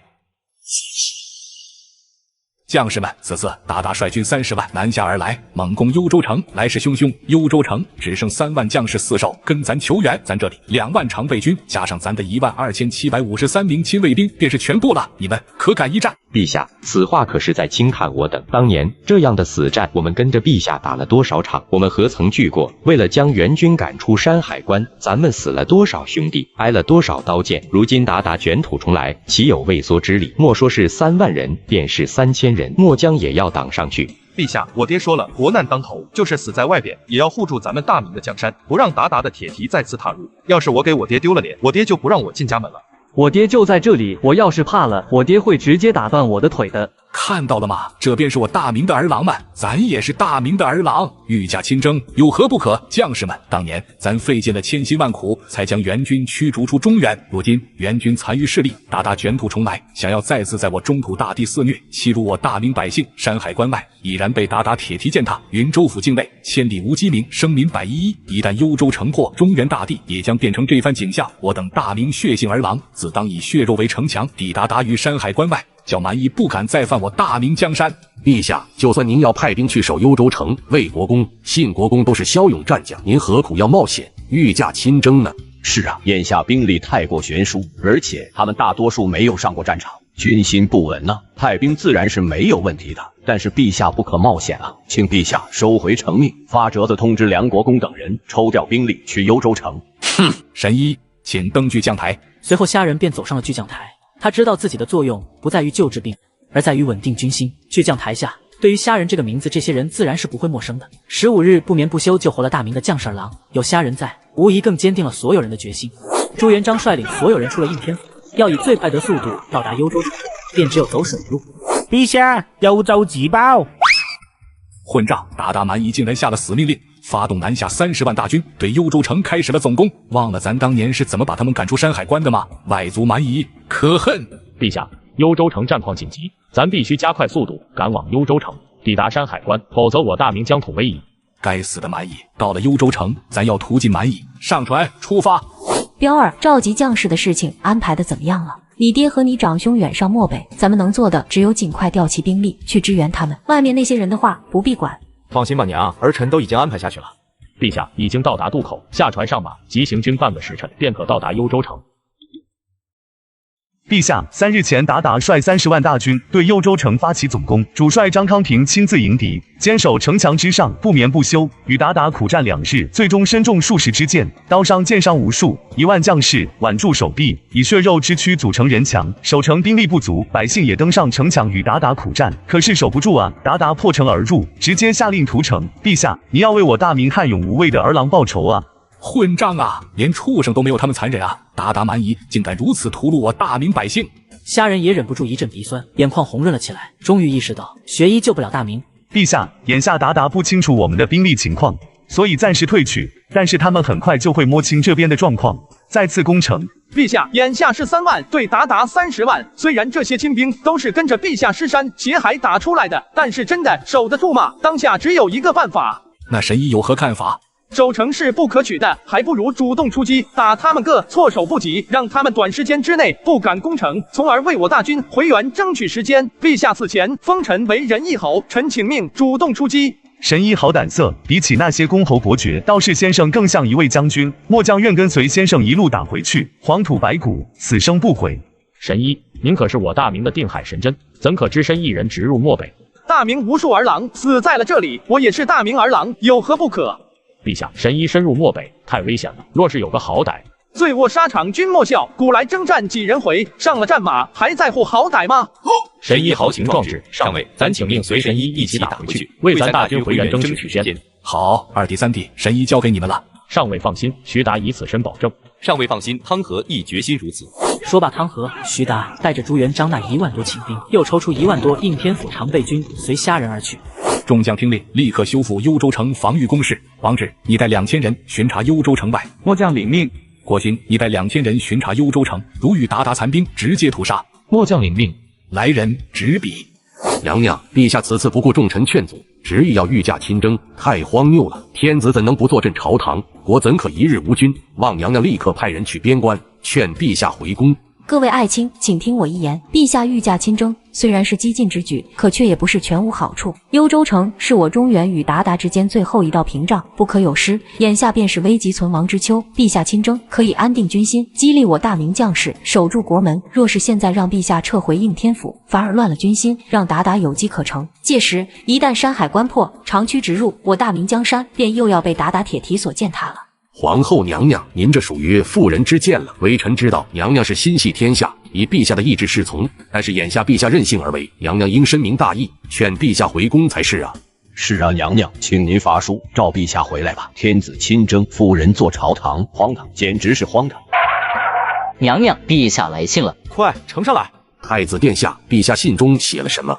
朕御驾亲征，虽未与众爱卿当朝商议，但边关战事吃紧，已无时间。朕至幽州城，幽州城已然城破，守城主帅身死，1万大明儿郎生生以血肉筑成城墙，剑弩加身，血肉模糊，才堪堪挡住鞑靼1日。边关战事已到如此惨烈地步，鞑靼大军连日攻城，幽州城已被鞑靼大军屠戮一空，尸横遍野，满目疮痍。百姓们无论男女老少，身上或是插满了箭矢，或是遍布刀伤血痕，无一幸免。然在此危急存亡之秋，神医朱家请命只身入漠北，为我大明百姓打破守城僵局，为援军驰援争取时间。敌者尚可如此，天子守国门，君王死社稷，有何不可？听见了吗？朱家一个仁厚温和的医者，上懂得大明不可辱，蛮夷不可纵的道理，上有古来征战几人回的悍勇。陛下呢？天子守国门，君王死社稷，宁愿身先士卒，也要亲自赶赴边关。可你们呢？只会在大殿上欺负我这一个妇道人家。在边关的人是谁？那是我的丈夫，我能不挂心吗？你们何时想过为陛下分忧？你们谁想过随陛下御驾亲征？谁想过尽快召集将士，调配兵力，赶赴边关？没有，都没有。好啊，一个个都是陛下的好臣子。一番话下来，犹如诛心，顿时所有人都面露愧疚之色。臣知罪，请娘娘息怒。陛下之心，你们既然已经了解到了，那么从今往后，我希望你们再也不要说什么让本宫劝陛下回朝的话。陛下，神医，无数大明将士儿郎在外征战，我们当齐心协力，顾好后方，是非功过。等到陛下他们回来之后，你们爱怎么说怎么说。是，谨遵娘娘教诲。鞑靼大军现在不可能才打下幽州城就回去，他们必定会去劫掠周边城池。晋国公，请你带领1万骑兵直上漠北，务必在今晚日落前抵达大宁城左侧。是，咱这就带人去埋伏下来。吕将军杀进去以后，你带1000人直接点火焚烧粮草。微臣遵命。剩下的人随我一起直接攻入大宁城，生擒古斯铁木儿。报！大汉不好了，大明将士朝大宁城杀来了。我大军倾巢出动进攻幽州城，大宁城守兵不足，根本挡不住，城门已破。大明人狡猾，没想到竟然深夜偷袭，把他绑了，一斩查以后，立刻出发返回幽州城。另外派出信使将此消息告诉陛下。陛下，鞑靼20万大军重新集结，不知是不是摸清楚了幽州城的情况，在此兵临城下。看样子，神医、魏国公、晋国公等应该是已经失败了。陛下，退吧，退回关中吧。报！神医派人来信，说已经攻下大宁城，生擒了古斯铁木儿，正在赶回来的路上，鞑靼20万大军撤了。虾人率2万大军奇袭大宁城，生擒鞑靼首领，为幽州城回援争取了宝贵的时间。微臣虾人参见陛下。神医不必多礼，这几日辛苦神医了。我等大明将士共22753名铁血儿郎，领命深入漠北，不辱使命，生擒古斯铁木儿。如今7121名儿郎从尸山血海之中杀出，班师回城。神医，此战惨胜，斩首几何？陛下，大明儿郎随我一同攻入大宁城，生擒古斯铁木儿，斩首5万。恐怖，太恐怖了！这才是咱的儿子呀！先上，为大明而死战的儿郎们辛苦了！我等身为大明儿郎，自当马革裹尸，死战沙场。好样的，声势酣战，死后马革裹尸，你们都是大明的铁血儿郎。陛下，我大明22753名儿郎不顾生死，奇袭大宁城，解幽州城围困，阵斩蛮夷。然而战死者英魂未停，此为将士们的花名军功册，请陛下阅览。朱元璋拿起花名册看了起来。何臣攻破大宁城之时，无畏战斗，斩首4级，后身中乱箭，英勇就义。许昕破大宁城时，斩首2级，身中6刀，却依旧死战不休，最终殉国。许孙破大宁城时，斩首5级，被鞑靼蛮夷分尸而亡。我大明儿郎都是好样的，黄土白骨，死生不悔。陛下，我大明儿郎作战英勇，奋勇杀敌，马革裹尸。攻破大宁城的时候，幽州城吕伟等56残将，为了我等能够擒住古斯铁木儿，毅然决然反手关上了城门，阻住大宁城内追出来的鞑靼蛮夷，以他们的血肉白骨，硬生生铺出来了一条路啊！醉卧沙场君莫笑，古来征战几人回。将士们为了守护大明江山百姓，早将生死置之度外，只有一句死生不悔。22753名铁血儿郎破大宁城，死战大漠，劳苦功高。所有儿郎们，死者战功翻倍，生者原地升1级，不知神医可否满意？臣虾仁替22753名大明儿郎多谢陛下，微臣还有个不情之请。神医劳苦功高，有话可直说。请陛下送战死将士回应天府，回归故土。好，将士们，为了守护幽州城，守护山海关，自该荣归故里，不可埋骨他乡。稍后咱便拨派人手送战死儿郎们回应天府。陛下，眼下虽然古斯铁木儿被生擒，若是现在把遗骨送回去，必定要分派兵力出去。咱们的兵力本来就捉襟见肘，请陛下为大局着想。陛下，即便抽调出一些兵力送战死儿郎归乡，我也有办法大胜鞑靼蛮夷。大胜鞑靼，你说的轻巧。幽州城算上回援兵力一共20万，而鞑靼之前围困幽州城就30万兵力，大宁城来援还有10万兵力。不久之后，幽州城这边便会迎来至少40万鞑靼蛮夷的群起而攻。敢问先生，你要如何大胜？陛下，臣的计策就是用鞑靼首领古斯铁木儿的头颅祭起，一来可以振奋我军士气，二来可以激起鞑靼的怒火，让他们倾巢而出，再次进攻幽州城。我军只需要用猛火油火攻，鞑靼便将葬身火海。猛火油，我还以为是什么奇谋妙计。若是猛火油能够让我20万大军大胜40多万鞑靼蛮夷，鞑靼早没了。既然如此，你可有把握立下军令状？好，我愿立下军令状。此次若兵败幽州城，你自可来取我头颅。不过，我要是大胜了40万鞑靼蛮夷，唐将军可有什么说法？当然，我朱家生来为大明儿郎，为山河百姓驱除鞑靼蛮夷，属分内之事。唐将军若是不敢与我对赌，我也不会说你什么。如果你大胜鞑靼，我的脑袋送你。神医，这20万兵力就是咱目前能抽调的极限了。40万鞑靼蛮夷太强人所难了。咱看啊，此事还是作罢吧。咱大明儿郎们可从来不怂，不必要立军令状来壮士气。不必，既然军令状已下，大丈夫一言既出，驷马难追。军令状下就下了吧，不管虾仁能不能完成，咱一国之君还保不住咱的宝贝儿子吗？既然如此，那就这么着吧。那便请陛下送死战儿郎归乡吧。汤和，你安排下去，送我大明的英雄归乡。是，陛下。陛下，请看此物。神医，此为何物？陛下，这是微臣所言的猛火油，并非普通的猛火油。普通的猛火油质量低下，可燃度差，且遇水而熄，在战场上很难应用起来。但微臣有一法，可对低质量猛火油进行加工提炼。提纯后的猛火油可燃性强，遇火即燃，水扑难灭，下雨不息。提炼之法全在其上。什么？居然还有这种猛火油？既然如此，此事就交给徐达你来办。是，上尉。神医辛苦劳累，此件事了，神医便安心休息吧。多谢陛下，有劳为国功了。时间如白驹过隙，3天时间，徐达命令士兵日夜提炼猛火油，已经储存780担。报！启禀陛下，前方伺候来报，45万鞑靼兵卒正南下而来，距幽州城仅有20里。好，咱知道了。汤和、徐达，你们按照先生的方法准备下去吧。是，上尉。神医便随咱一起登上城楼，看看鞑靼是如何被先生的猛火油挫骨扬灰的。是，陛下。陛下，城墙四周的猛火油罐、喷洒器具、猛火油柜都已经摆放就位，陛下，等鞑靼大军兵临城下，再将猛火油喷洒出去，一旦点燃，火焰便会有如复古之躯一般粘着他们烧。好，可恨蛮夷，咱要屠尽他们。对了，漠北方向的隔离带清理出来了吗？按照神医的吩咐，1天前就已经开辟了30丈的隔离带。隔离带？何为隔离带？回陛下，神医的意思是说，幽州城之外虽已分属关外地区，但也有我大明百姓。猛火油可燃性极强，必会在平原之上掀起燎原火势，因此吩咐咱们在漠北方向合适的区域砍掉所有可以燃烧的草木，防止火势蔓延。不愧是咱的夏儿啊，如此仁爱，这种时候还在想着保全大明百姓，夏儿比咱更适合当一个皇帝啊！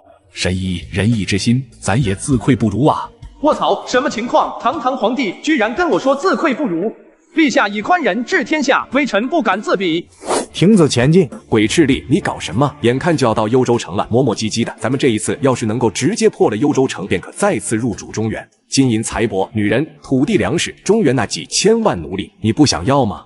你们立刻派人在这边空地上四处巡查一番。中原人最擅长搞些什么阴谋诡计？野树点儿，你自己嗅嗅，草叶籽子的味道。这片空地明显是临时开发出来的。你说的不错，中原人就喜欢搞这些花里胡哨。报二位将军，前方空地并没有任何端倪。这没道理啊！无缘无故咋会多出一片空地来？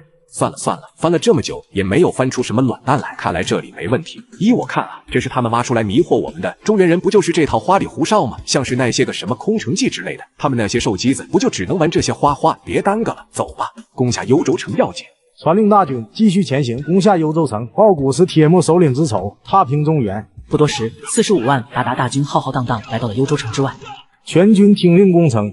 几十万鞑靼蛮夷朝幽州城杀去。与此同时，无数黑乎乎的猛火油顺着城墙洒了出去。兄弟们，投火球！我没给。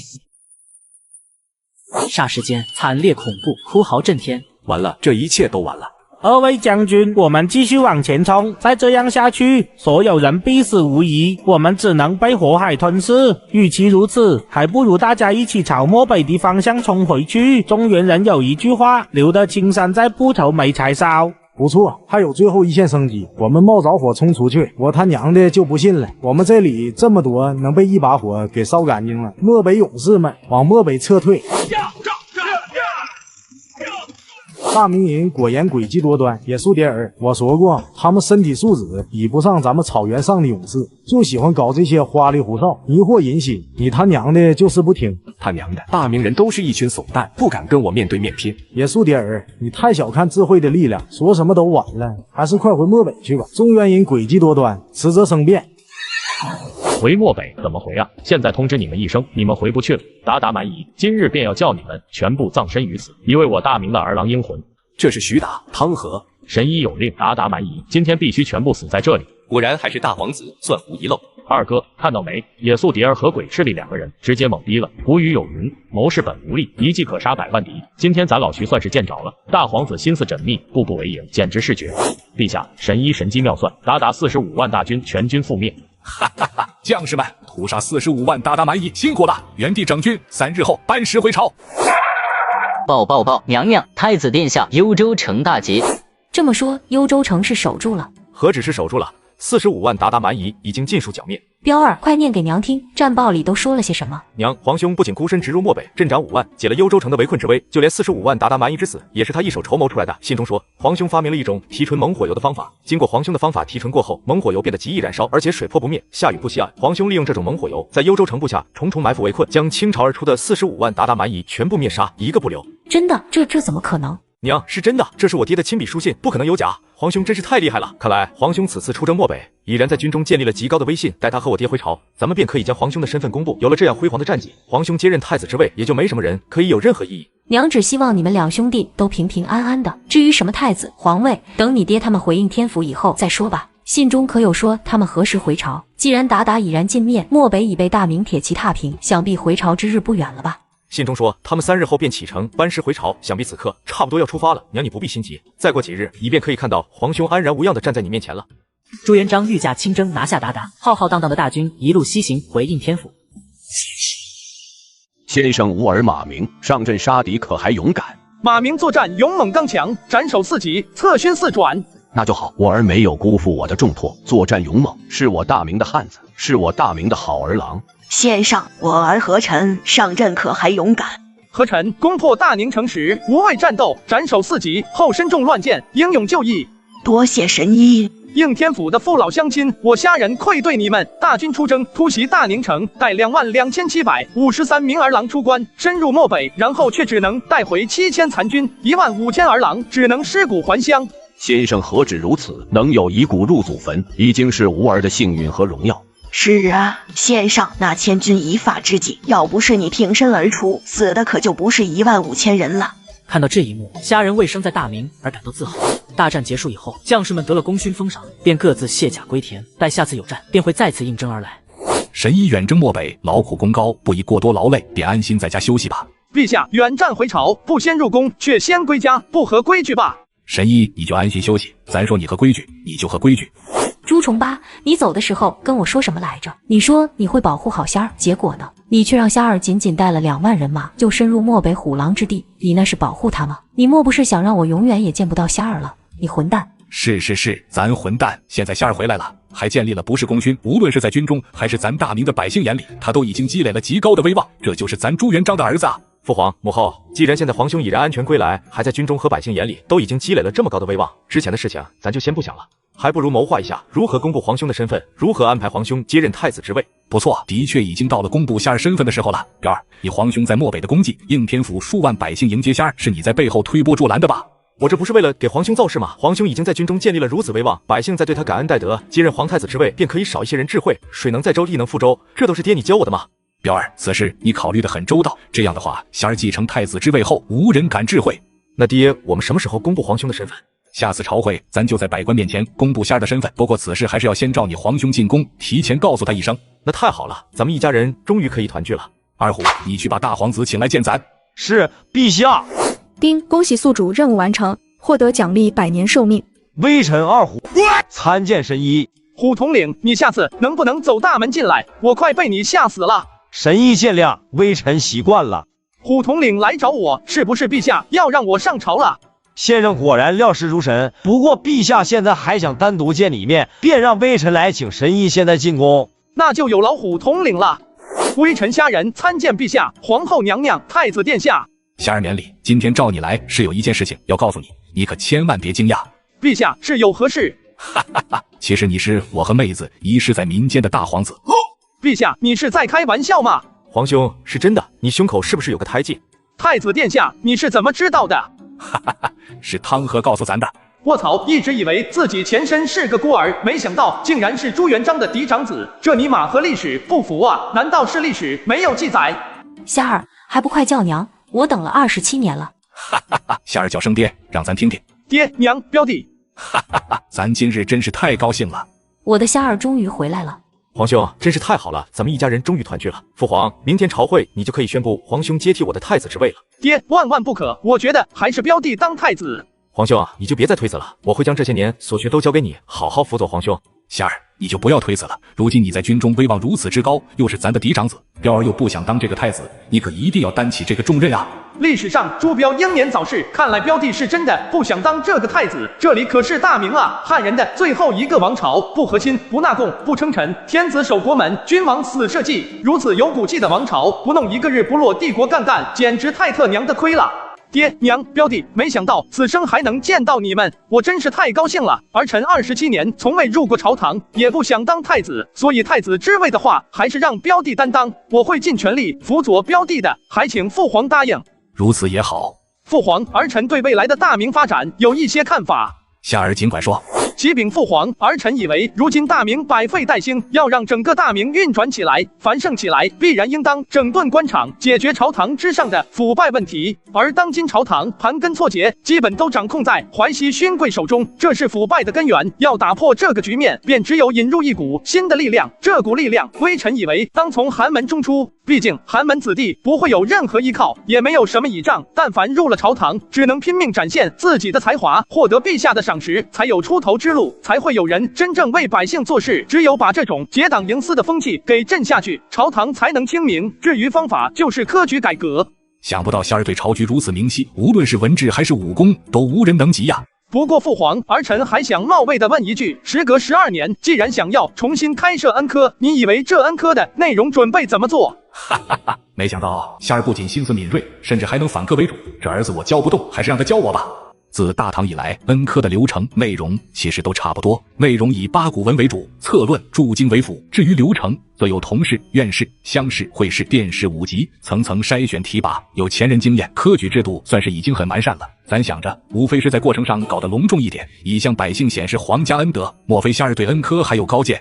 不知父皇觉得此次恩科除了按照以前的考题外，有没有什么办法能为大明招募更多的良才？皇兄，臣弟以为参加科举的人就那些，无论科举流程如何变化，里面该有多少良才还是有多少良才，该有多少劣才也依旧有多少劣才。若非要多的话，只能说把恩科录取的人数扩大，人才自然就多了。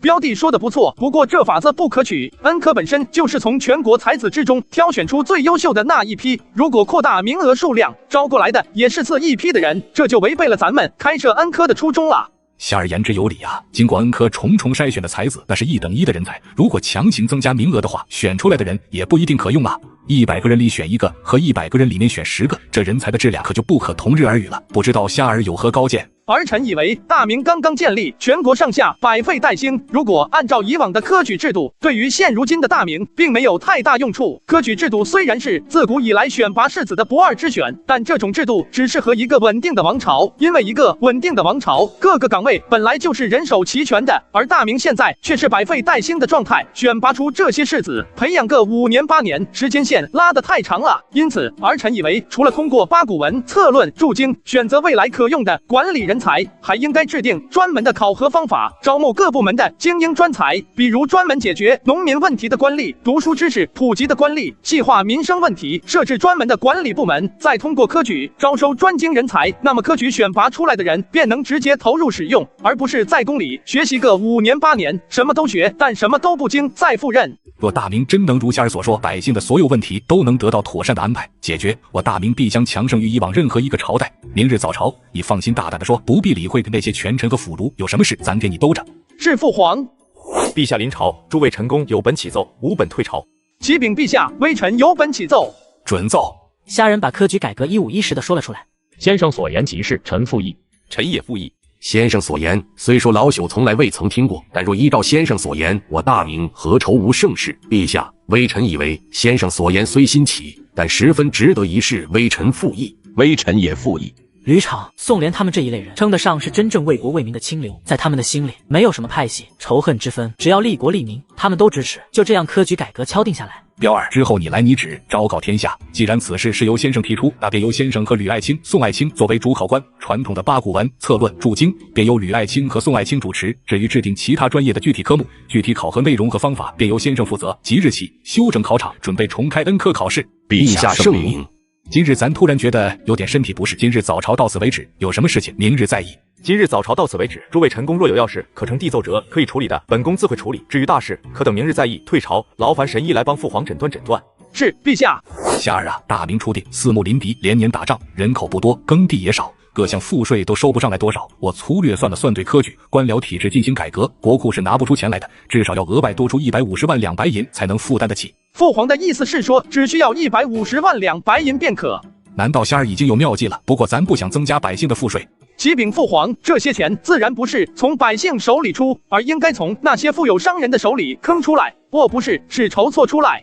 夏儿，商人自古以来都是唯利是图的，若是叫他们无端端出这么一大笔钱财，他们岂会乖乖束手就擒？虽说朝堂有权力、兵力，可要是逼他们逼得太狠了，商人们定然是不会甘心，甚至可能索性就不做买卖了。到时候国家经济岂不是要承受更重大的损失？父皇，儿臣的法子并非强行让商人给朝廷出钱，而是让他们自愿出，那便是捐赠，让全国各地的富豪伤身捐款来解决这150万两银子的缺口。不知夏儿有何见教？虾人的大皇子身份终于曝光了，看他如何打造巅峰大明。启禀父皇，儿臣以为可以在官职爵位之外再另设置一项名目。另外设置名目，富豪伤身恐怕不会感兴趣，他们这些唯利是图的商人最是一毛不拔，精明的很，恐怕不会为了区区虚名出大量银子的。此时儿臣自然也有所考虑，额外设立名目，虽不给他们权利，但是可以给他们一些便利，可以设立一个特殊名目，让富商进行捐款，捐款达到一定数量的富商便可被朝廷录入名录，而这些人每年可以向朝廷谏言，将他们所设想的有利于国家和百姓的政策都呈递上来，由内阁将这些政策集中讨论处置，选择其中对朝廷发展有利的政策进行采纳。这一过程我们可称之为政策谏言会，而被朝廷录入名录的人便是组成政策谏言会的成员，他们能够获得的便利就是他们可以获得皇家审判权，一旦犯罪，地方官员没有处置的权利。不知父皇觉得这个便利对他们的吸引力如何？好，夏儿的想法真是令人惊叹。纵观古代先贤智慧，也从来没有见过如此新奇的言论，不耗费一分一毫，便让朝廷获得无数智囊和钱财，无本万利，简直是无本万利呀！皇兄，你后面所说的让地方官员无法处置政策谏言会成员，是否有些不妥？如此一来，这些人岂不是可以罔顾律法了？标弟说的不错，不过我所说的让地方官员无法处置政策谏言会的成员，并不是说他们犯了罪也没人管，而是说他们犯了罪由应天府刑部直接管辖处理。因为儿臣除了让他们谏言献策之外，还要给予他们监察百官的权利。地方官员有何贪赃枉法、管理不当之处，可直接上报朝廷，由朝廷进行处置。想要达到这一点，自然要让他们不会受到地方官员的威胁，因此儿臣才给了他们这项便利。至于谏言会成员的行为，地方官也可以进行检举，同样上报朝廷处理便可，如此相互监督，可以形成一个相对清明的官僚环境。我儿的奇思妙想，心思缜密，当真连咱也自叹不如。这绝对是利国利民的良策，我儿大才，我儿大才呀！彪儿，稍后你便将你皇兄所说的政策拟成文字，昭告天下，颁布下去。是，父皇。周侯，你说他们这是什么意思？看起来像是在卖官，可是实际上却又没给出去任何权利。最关键的是，如果此事给他们做成了，以后朝廷还就在民间多了无数双的眼睛。这个朱夏他是存心和咱们过不去了，是吧？他这是在明目张胆向全国的富豪伤身要钱，不过他这给的其实是一个虚爵。富豪伤身虽然有钱，那钱也不是大风刮来的，不至于为了这么一个虚爵就乖乖送钱吧。你去看看那圣旨上写了什么，一个省级谏言会成员居然就要收人家10万两，这是在说富商们都是傻逼吗？我反正是不相信有人会没脑子的给钱。殿下，你一向陛下禁淫的政策今日下午便颁布出去了，只是虎统领是不是想说，今日圣旨颁下去，没有一个富商响应政策给朝廷送钱的事情？莫非殿下心中早有主张？关于政策颁布之后，没有任何人出手，这一点在情理之中，之后几天也都不会有人出手。可是殿下，若他们都不出手，这政策岂非？虎统领，这就是我等你来的原因啊！这道政策是没有问题的，只不过接下来可能需要仰仗虎统领劳累了。请殿下吩咐，但凡殿下有应，二虎愿为先生赴汤蹈火，在所不辞。虎统领锦衣卫擅长收集情报，请问你可知南直隶府县之中可有什么靠得住、兼备德行的义商？不多，但还是有那么一些的。这个政策其实并不是好处不够多，而是因为所有人都在观望，那便麻烦虎统领去接触这些义商，然后让他们去报名，获得各级谏言会的名额。现在还没有人出手，想要获得谏言会成员的名额非常简单，当他们获得名额之后，便让他们使用政策之中所说的谏言献策，上达天听的便利。这政策是切切实实有效的，让他们知道这个身份有多管用，到时候就不愁没人报名交钱了。微臣这就去办，请殿下安心。父皇召开改革科举的事情，儿臣已经拟旨下发，颁布出去了。彪儿，你这是真高兴啊！自从你皇兄回来以后，你整个人都活泼了不少。皇兄这番改革可以说是从古至今从未有过的壮举啊！现在只待皇兄那边把具体改革方案整理出来，咱们这边就可以着手开始准备考核内容和题目了。是啊，你皇兄乃是从古至今从未有过的大才，以现在他手上的功绩，已可比肩秦皇汉武、唐宗宋祖了。假以时日，你皇兄便是超越他们，成千古一帝，也未尝不可。父皇和我想的竟是一样的。虽然皇兄现在不想接替太子之位，但是儿臣后面再挑个合适的时机，让皇兄接替我的位置。以皇兄的才华，绝对能成为史上功绩最为丰伟的皇帝。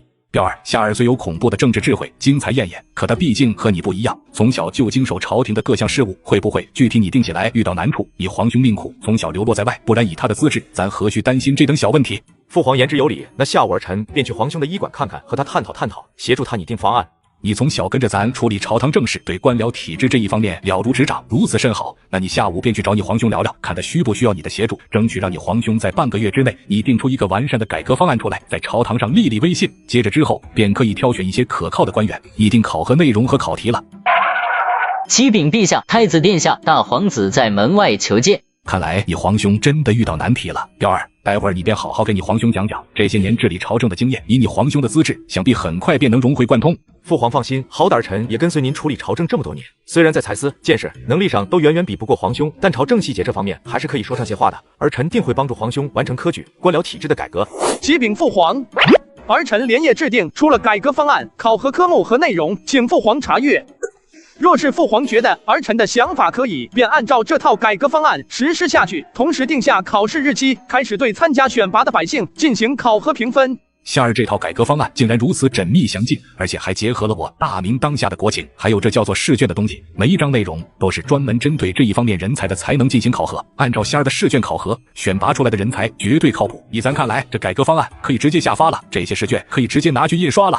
父皇谬赞了，儿臣常年见百姓的各种疾苦，因此对百姓的诉求稍微了解的多了一些。彪儿，你即刻昭告全天下，10天之后就进行第一次考核。这10天的时间，你安排人手，分别做好考场、考生报名、试卷印刷等一系列前期准备。是，父皇。父皇，不知道这方案上面的皇家学院的事情，你意下如何？这个方案极好，不仅考虑到了人才不足的问题，而且还考虑到了当前朝堂上最大的隐患。彪儿，这皇家学院的院长一职就由你担任。是，父皇。虎统领这几天严密监控应天府勋贵、富商的动向，若他们之间有异动，第一时间告诉我。是，殿下。夏儿，这是何意？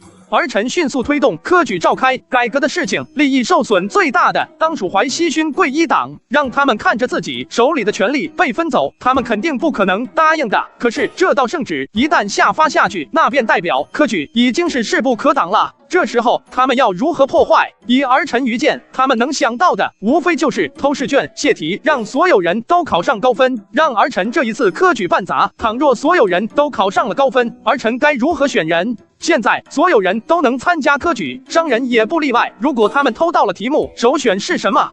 泄题给谁不是泄？何不借此谋利一波？皇兄果然思虑深远，臣弟不得不服。既然如此，为何不提前防范，不让他们有机会偷取试卷？这样岂不是省去了很多麻烦？这样做也不是不行，不过这要看父皇的意见了。夏儿，请讲。请问父皇，若有勋贵或是权臣想要偷取试卷、泄题，以破坏此次科举，不知父皇是想要看在勋贵往日的功绩放他们一马，还是想要治了他们？若真有如此大胆的贼子，咱当然要治了他！竟敢背着咱阳奉阴违，吃了雄心豹子胆了他！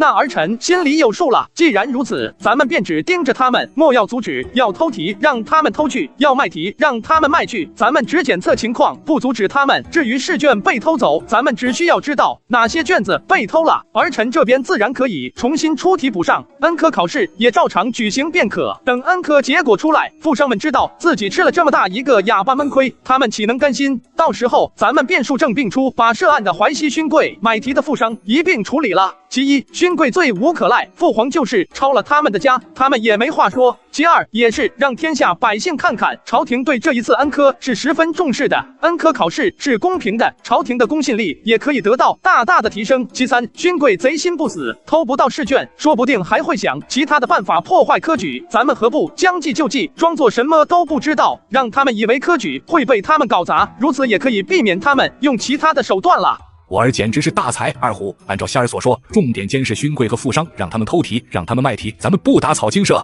是，陛下。恩科重新召开，我儿有希望了。耕读传家就是一笔血泪史啊！多谢先生给我们机会。先生当真是仁义恩德，造福天下，泽北苍生，咱终于有翻身的机会了。先生大恩，先生大恩啊！一时之间，百姓哭成一片。再说另一边，如虾仁和朱元璋心中所料，淮西勋贵、权臣圈子里直接掀起了一场大地震。卧槽，这个朱家到底是什么人？这才一天，他怎么把科举改革、官僚改革的方案全部都拟定出来了？他这是和咱们有仇吗？什么东西都要分咱们一杯羹？唐侯，你这可说错了，他这不是分一杯羹，他这是要彻底把咱们的势力给盘走啊！他这第一轮科举考试一旦完成，咱们手里的权力就要分出去一部分，可是别忘了，这才是第一轮，等后续举行了第二轮、第三轮，咱们手上的权力会被他逐渐瓜分干净。此子仗着陛下信任，也太过猖獗了吧！可是现在圣旨已下，据说朱家那小子不仅把科举改革、官僚改革的方案给定了，还把科举考试的试卷都给出好了，所以陛下才能这么快就召开第一波考核。这小子太恐怖了，太恐怖了！他怎么什么都能精通？这就是个怪胎吧？那咱们用了15年才建立起来的势力，就这么等着被他瓦解干净吗？这我说什么都不甘心，他凭什么？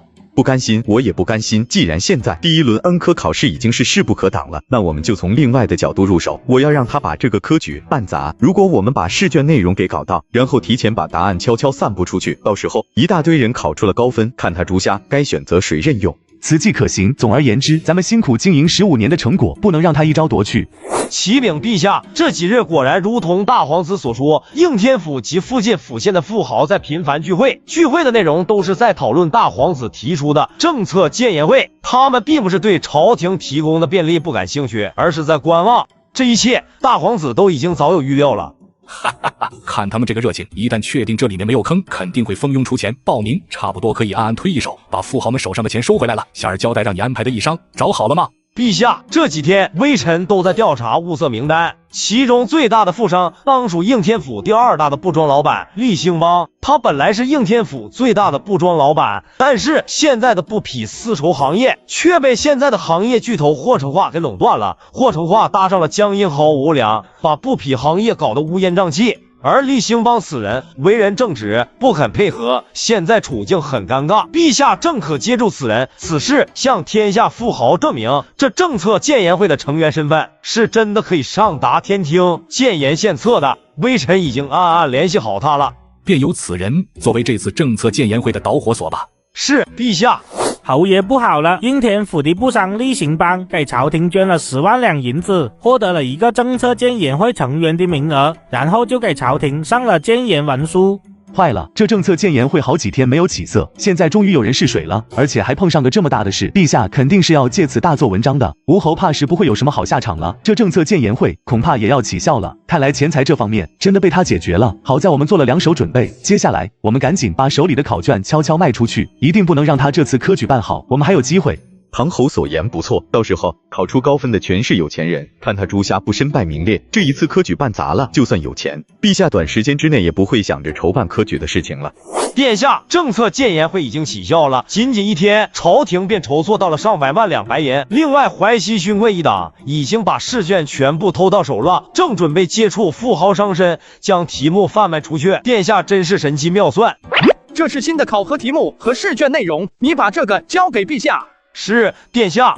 启禀陛下，关于大皇子提出的政策建言会，微臣安排了厉兴邦捐款，获得名额，上书谏言。陛下更是签发了逮捕江阴侯吴良的手谕。此事迅速在应天府及附近府县里传扬开来，富商们也都明白过来，这政策建言会的名额分量有多重，这是一个真正可以上达天听、先朝廷建言献策的位置。因此，富商们不再观望，纷纷表示想要捐款，获得名额。现在，应天府及附近府县的官府门口已经聚集了大量抱着现银的富豪商绅了。相信这种趋势也很快会蔓延至全国各地的其他府县。用不了多久，名额填满，几百万两银子就可以凑齐了。做得好，咱就知道仙儿的这个方案会奏效，不愧是咱的儿子。陛下，还有一事，以延安侯唐圣宗为首，朝中几乎有一半的淮西勋贵都参与了其中，他们已经把考卷偷到了。按照大皇子的意思，微臣没有阻止。反了，都他娘的反了！朱元璋怎么也没想到，淮西勋贵竟然偷了科举试卷，这一下可惹恼了朱屠夫。混账，反了，都他娘的反了！陛下息怒，好在大皇子对此早有预料。他们偷了多少？全部。那仙儿那边？启禀陛下，微臣来之前已经把此事告诉了大皇子，没想到微臣前去的时候，大皇子已经准备好了全部的试卷，几十份样卷重新出题，重新斟酌考量。仙儿这3日想必是日夜不起吧？淮西勋贵这一党人该死！从前他们也是一腔热血，现在都腐朽了，都腐朽了。陛下猜的不错，微臣去大皇子的医馆巡他的时候，他整个人看起来都憔悴了不少。大皇子为国为民，连日连夜的辛苦劳累，连微臣看了都心中不忍。二虎，你立刻拿着这些样卷下去，秘密印刷，待科考当日再替换试卷，不要打草惊蛇，我们不能辜负了仙儿的一番辛苦。是，微臣遵命。唐侯，不得不说，你这一箭4雕的筹谋是真的绝啊！这几日，那朱家丝毫没有察觉到，咱们已经把他的考卷卖出去了。宫里那边一直在有条不紊的印刷考卷，如火如荼的准备召开科举呢。真想看看到时候阅卷成绩出来的时候，朱家脸上是什么表情啊？看你笑得这么开心，最近这几天赚的不少吧？那个吕元家可是常州府的首富。还行还行，咱哪儿有老哥年油多啊？比不过。不过赚钱归赚钱了，我还是更想看看那朱家为千夫所指的场面。他铺张浪费的举行个什么科举考试、科举改革，嘴上说着是为了百姓，为了寒门士子，为国为民，结果却全是富豪伤身考出了高分。经此一事，他必定要失了军心，这才是此次咱们最重要的收获。彪儿，二虎那边准备好了没？父皇都准备好了。其一，试卷印刷已经完成，已经连夜秘密运送至考场，明日科举可直接使用。其二，政策建言会的名额已经初步筛选出来了一些，当前到手的银子已有200万两了，支持今年的科举改革、官僚改革已然是绰绰有余。其三，参与此次偷题、泄题的淮西勋贵名单，参与此次买题的富豪伤身的名单都已经整理出来了，只待明日科举结束，一切尘埃落定，随时可以进行抓捕抄家。二虎说，据皇兄的说法，这一波抄家下来，又可以坑出来一大笔钱。我现在算是知道，当初咱们和皇兄讨论科举、官僚改革所需银钱问题的时候，皇兄为何会说只需要150万两了。以皇兄的睿智聪慧，他想要从哪里搞点钱，那还真是动动嘴皮子、动动手指的事情。不得不说，皇兄真是天生的帝王之姿啊！彪儿啊，虽说你比起你皇兄来差上了许多，但如果要继承我这个皇位，还是足够的，就是差了一点雄心和狠心。要不是你皇兄回来了，咱真能被你气死。这不是有皇兄在吗？皇兄他样样都行，有一记杀敌100万的智慧谋略，有万夫不当之悍勇，有周旋朝堂把控人心的聪明，处事决绝，医术好。最重要的是，皇兄有一颗仁爱天下之心，皇兄简直就是天生当皇帝的料子，我根本就不及皇兄的1/1000。行了行了，别说了，你的心思咱现在算是全看透了，这些年也算是难为你了，还好有你皇兄顶着。不过咱这么多年的培养也算不上白费，以后你皇兄继位，你也可以多帮帮你皇兄。父皇你放心，等皇兄紫金山祭天封神，接过了皇太子之位后，彪儿一定会尽心尽力辅佐皇兄的。这样星河天悬的景色，还得在这没有灯光污染的古代才能看得到。21世纪那些满城霓虹，把星光都给遮没了。大皇子今天又在吃啥？二虎，今天我医馆门开着呢，咋的？走房顶走习惯了，不会走正门了？殿下恕罪，微臣习惯了。看虎统领这个神情，是一切顺利了。殿下所料不错，据下面的人来报，淮西勋贵到现在还什么都没有发现，一群人正聚在唐圣宗府里开庆功宴呢，以为殿下的科举要被办拿了呢。另外试卷都秘密运送到了考场，明日可以直接使用。不愧是锦衣卫，虎统领办事效率就是高。接下来就等明天科举开考就行。至于考场内的秩序，就还要劳烦虎统领和锦衣卫盯一盯了。此次科举是大明时隔12年的重启，至关重要，辛苦虎统领了。大皇子太客气了，二虎一定赴汤蹈火，在所不辞。第二日一早，废置了12年的科举重新举行。贡院门口，主考官都还没到，门口就是重兵把守，筑成人墙，无人可以跨入警戒线之内。这些日子，先生是日夜不辍，殚精竭虑地制定科举改革、官僚改革方案，亲自拟题出卷，劳累辛苦，大家这才有机会参加科考。此乃天下万民之幸，也是咱朱元璋3生有幸。咱在此拜谢先生。陛下圣明，多谢先生。吉时已到，请先生敲锣。遵命。聚在院子里的百姓全都激动起来了，这代表着科举开始了。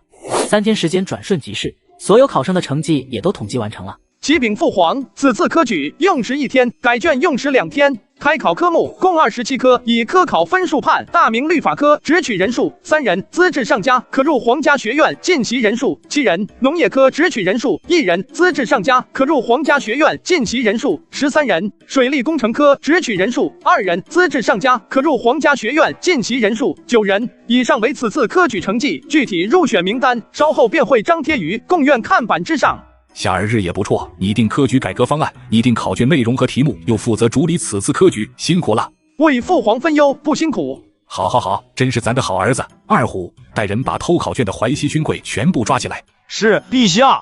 唐圣宗、周德兴、杨虎美，那么多人啊，咱说名字都他娘的说不完。你们有没有照照镜子，看看你们自己的样子，又有哪个不是曾经随着咱在援军面前从尸山血海里杀出来的建国功勋？一个个的都烂了。这大明江山莫非是咱朱元璋一手建立起来的？你们忘了，当初你们可都是拼上了性命，从一场又一场的血战里和咱一起把这大明江山巩固下来的。咱的百姓也曾是你们爱护的华夏子民啊！陛下饶命，是咱一时猪油蒙了心，鬼迷心窍了。先生日夜不辍，忧国忧民，为了百姓苍生，不顾一己之身，你们就那么看不过眼，非要通过搞砸了科举考试来陷害先生？咱曾经以为大明最大的心头之患是残垣，是乌撒、东川、芒部，是边疆之外的蛮夷。咱现在是越来越清楚，咱大明的心头之患在七庭，在奉天殿。当初大元烂了，咱们揭竿而起，让大元死无葬身之地。现在你们是想让这大明也烂了，想让咱大明的百姓也揭竿而起，让咱自己死无葬身之地。为了陷害先生，偷题、泄题、卖题，企图搞砸科举的时候，你们能不能摸摸你们的良心？这颗心，你们曾经有，可惜现在没有了。陛下饶命，是咱一时糊涂，先生饶命。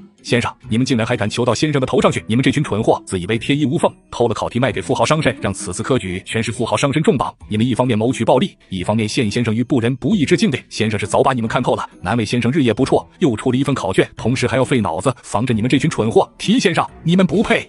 草民叩请陛下将淮西勋贵绳之以法，以慰先生多日辛劳。先生一心为天下，为大明，为百姓万民，他们却想要陷害先生，罪无可恕。草民叩请陛下。二虎，照着你手上的单子，该抓的抓，该杀的杀，涉案的勋贵、商神，从案者抄家诛9族。是陛下。陛下圣明，淮西勋贵该死，竟敢陷害先生。多谢陛下，陛下万岁万岁万万岁。二虎，就在这贡院门口行刑。恩科考试是朝廷甄选人才的重要途径，咱不许任何人从中作梗。今天就让天下万民看看，同样也让朝中百官看看，警醒警醒，让所有人都知道破坏恩科的公平性是个什么样的下场。是陛下。丁，恭喜宿主帮助寒门崛起，获得隐藏奖励神武大炮设计图纸、牛斗培育流程图。有了这牛斗，看来在大明就能让天花绝迹了。还有这神武大炮，打蛮夷外敌，还不跟打孙子一样？廖青，爹怎么听说你最近老去城东那边？爹，原来你叫我过来就是说这事，那我走了，不和你说了。行，咱不说，你也已经过了及笄之年，爹爹给你找门亲事，你不会反对吧？徐妙清现在也明白自己之前是误会了，以为是要让她嫁给朱标，这才百般推诿。但她现在知道，徐达其实是要把她嫁给朱夏。仅凭爹爹做主。咱好像记得有人说过，从这里跳下去，死外边也不嫁人。哼，那我不嫁了。行，那咱也不忙活这事儿了，让咱二哥一个人去忙活吧，咱也不跟他争了。爹，你不逗你了，既然你有这意思，爹爹肯定帮你争取。爹，你最好了。老爷不好了，夏神医他去山梁村了，说的是什么可以让鲁疮彻底在大明消失。你说的山梁村，可是那个因为有一人生了鲁疮被封锁了的村子。回老爷，正是那个山梁村。你快去拿着咱的令牌，调集1000不2000精兵，绑也要把神医绑回来。是老爷。出了魏国公府，徐达便骑快马进宫。二哥，三弟，走吧，赶紧把此事告诉上尉，看上尉如何定夺。哎，鲁疮啊，碰上了必死，大皇子怎么可以去那种地方？二弟三弟，你们来的正好。夏儿提出的那个政策建言会，这些日子以来奏请捐款的文书都快把咱的案头铺满了。上尉，咱先别管什么建言会，大皇子他去山梁村了。那里有人得了鲁疮，都已经被封锁起来了。皇兄怎么会去那种地方？回太子殿下，听回禀的人说，大皇子殿下称，他是为了研究出让鲁疮永远消失的方法，所以才去了山梁村。鲁疮永远消失，怎么可能？重八，你快去把我的虾儿追回来，那可是鲁疮，还记得吗？20年前岭南那一次，16府直接成了鬼城，要是虾儿去了，肯定也要凶多吉少。妹子你放心，咱现在就亲自追过去，一定不会让虾儿淌这趟浑水的。二弟三弟，你们派了多少人去追？2000精兵。好，你们做得很对。夏儿英武悍勇，也不知道这4000人马能不能拦住他，至少希望能阻挡一下他吧。二弟三弟，走，咱亲自去把夏儿接回来。随后朱元璋带着徐达、汤和二人火急火燎地赶往山梁村。参见陛下。神医呢？有没有见过神医？回禀陛下，先生已经进山去了，先生会在里面研究鲁疮的防治之法，吩咐我等看守好此处。咱要亲自进山把神医带出来。陛下不可，先生说过，他进了山便不能让任何人进去了，以免鲁疮扩散。上尉，要不咱替你走一趟？三弟，咱一起去。陛下，二位国公、三司，先生吩咐过，让咱阻止任何一个试图走进去的人。先生此举乃是为了天下苍生。2个月之前，谁也不敢相信咱们能在旦夕之间灭尽鞑靼蛮夷，报了100年大仇。先生做到了，先生创造了那么多奇迹，请陛下、二位国公信任先生。不错，咱是该信任先生。若是咱贸然闯入，坏了先生的计划，岂非辜负了先生的一片苦心？先生，你这是在做什么？怎么这么像？眼前这些死囚都是被虾人拉来做天花实验的，本来以为死期到了，结果现在在深山老林里散步，还有烤肉吃，简直过上了神仙的生活。这烤肉加水果还挺丰富的。就这样，虾人在林子里开始了他的野炊生活。时间如白驹过隙，很快半个月过去了。先生，烤肉烤好了，新鲜水果也摘来了。先生，我已经不发热了，看来你的牛痘疫苗已经研制成功了。看来是时候出去走走了，待在这里半个月都快成野人了。是啊，先生为了天下百姓，宁愿拿一己之身冒险，此等大义无人能及。这个时候，先生本该上紫金山，受尽万民叩拜敬仰，祭天封神的，能陪伴先生这大半月，多活了这么些时日，已经此生无憾了。若有来世，也愿为先生帐下牛马，为先生尽心尽力。经过这么多天的朝夕相处，这些死囚已经对虾人产生了深深的敬意。是先生，他果真活着出来了。大家放心，预防褥疮的方法已经实验成功了。接下来只要所有人接种，便能保证大明日后无褥疮。先生真乃神人，大明有先生，真是咱们的福气。神医没事就好，如此上位，皇后娘娘、太子殿下便也放心了。神医，既然你已经出关，不如随咱一起进宫如何？如何接种你们应该也学会了，现在需要你们给山梁村尚未感染的村民接种。如果你们完成任务，那便可免去死罪。多谢先生，我等一定完成任务。妹子，咱待会就过去看看，咱的虾儿既人自有天相，一定不会有事的。看看你每天都跑过去看看，我的虾儿也没回来。上次说要保护虾儿，却让他一个人冲进漠北虎狼之地；这次说把虾儿追回来，却是又让他进了山林里边。搞什么褥疮？那可是褥疮，比漠北的鞑靼还有恐怖几十甚至几百倍的东西。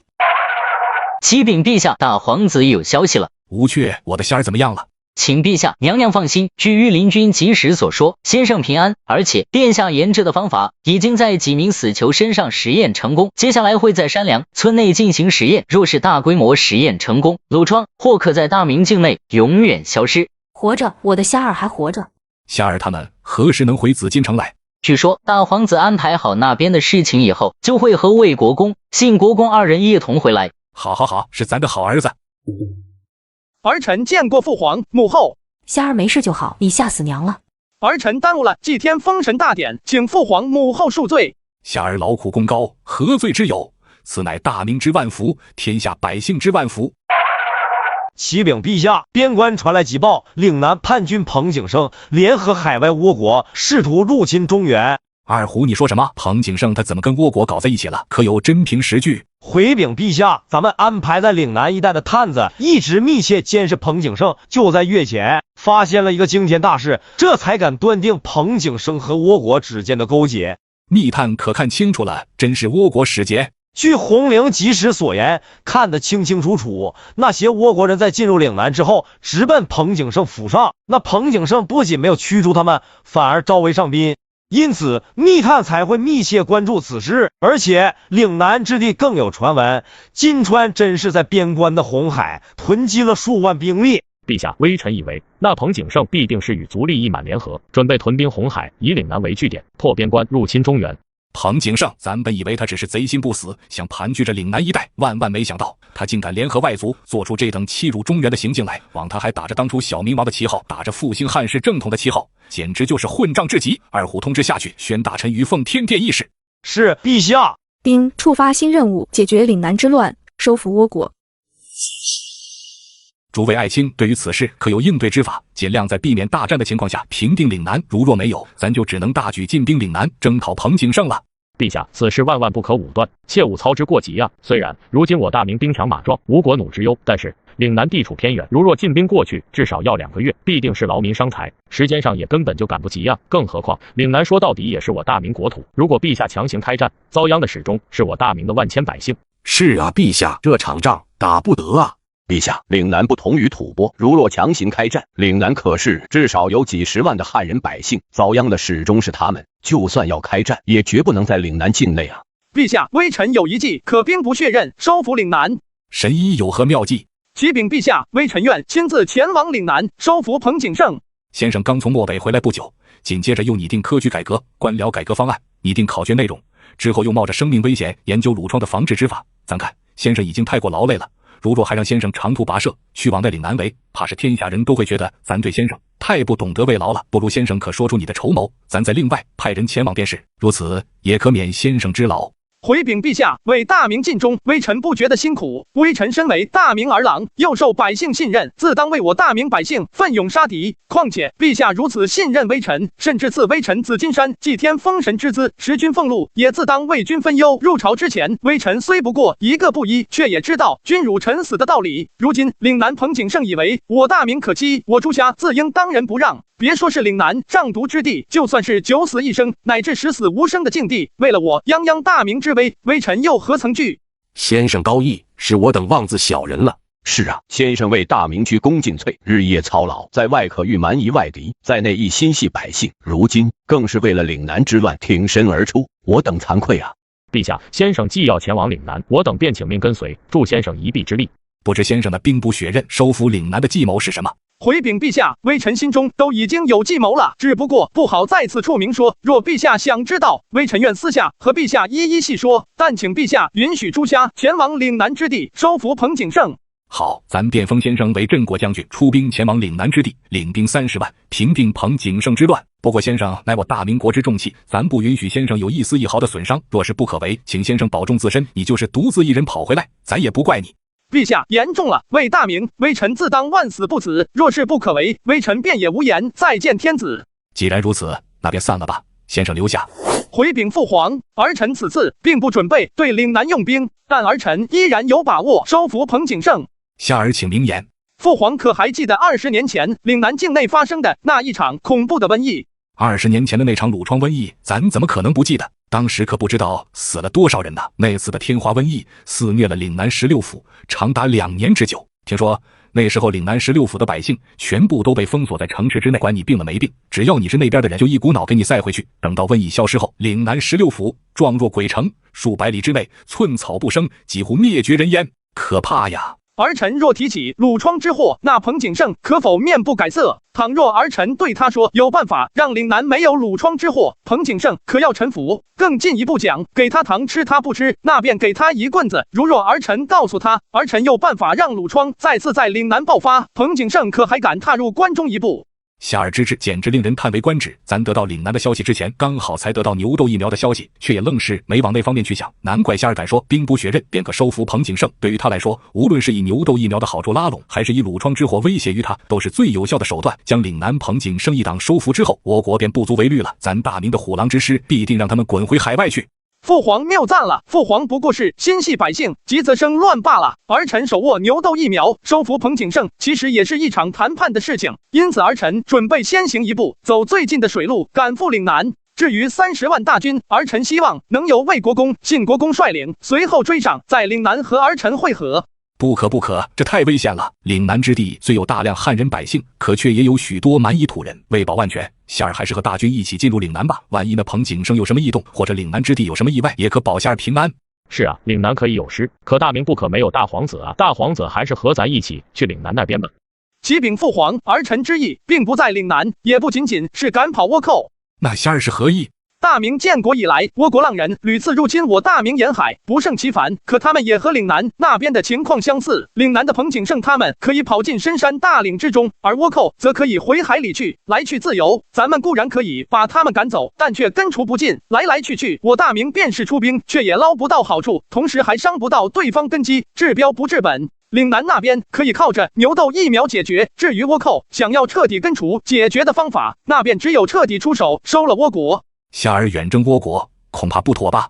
父皇的考虑，儿臣自然也想过。一方面是担心对倭国的状况不清楚，不明白对方底细，怕即便出兵30万，也有可能遭遇不测。另一方面，父皇也是担心还未除尽的外族蛮夷。儿臣所说可有差错？夏儿所言正是咱心中所想。那倭国地处海外偏远之地，咱不了解倭国本地的情况。正所谓知己知彼，方能百战百胜。咱实在不愿意让夏儿去冒这个危险。父皇，这是我最近新研究的神武大炮设计图，此物一旦量产，荡平倭国就是易如反掌。可是夏儿，这你刚研制出来，现在就计划出海远征，是否有些操之过急？请父皇放心，儿臣已经安排好了一切，只要父皇允许，儿臣必定能将倭国收服。若父皇不信，儿臣可立下军令状。岭南叛军彭景胜竟然联合海外倭国，试图入侵中原，这可不能忍。朱元璋直接集结30万大军，准备荡平倭寇。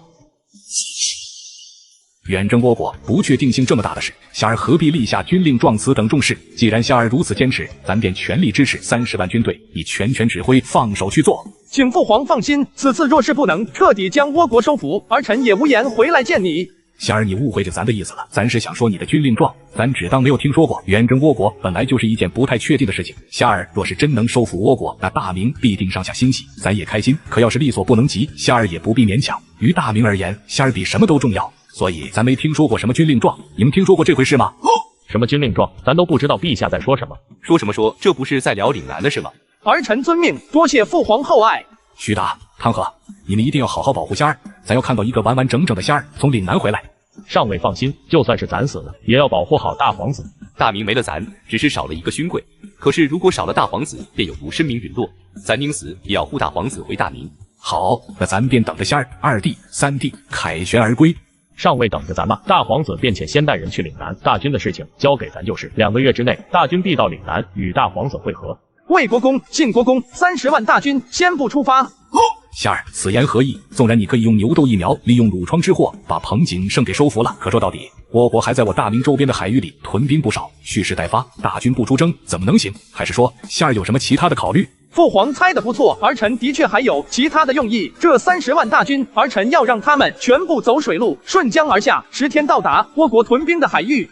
大皇子，你不是在开玩笑吧？此处到倭国吞并的海域，的确可顺风顺水。可是咱是30万大军，不是3万，10天就能到，省时省力。可关键是哪里来那么多船？30万军队，把整个应天府的船只全部找出来，那也运不过去啊。如果没有，那就造20天的时间，指挥大军量产神武大炮，同时铸造出海的船只。之后30万大军带着造好的神武大炮一起乘船顺江而下，沿江入海，和儿臣会合。1个月的时间，儿臣自然早可以平定岭南之乱，收服彭景胜。等30万大军和儿臣会合，便直接出海，远渡倭国，打服他们。至于银钱，咱们可一点都不缺。可是仙儿，这钱花了，到时候科举改革、官僚改革起飞又要变得拮据起来了，咱担心到时候有人又要对你非议啊。几百万两银钱，这等区区小事，父皇何须担忧？儿臣可以赚1次，必然便可以赚第2次。这件事情是儿臣负责，儿臣当然不会让自己为难。好，那咱就不想这么多了，全部交给仙儿处理。是，父皇感谢信任儿臣。事不宜迟，咱们赶紧去安排后续的行程吧。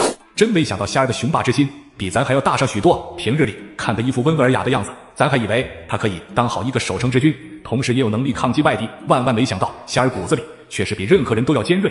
你倭国人敢屡次欺扰我大明，我儿子直接把你老巢给打了。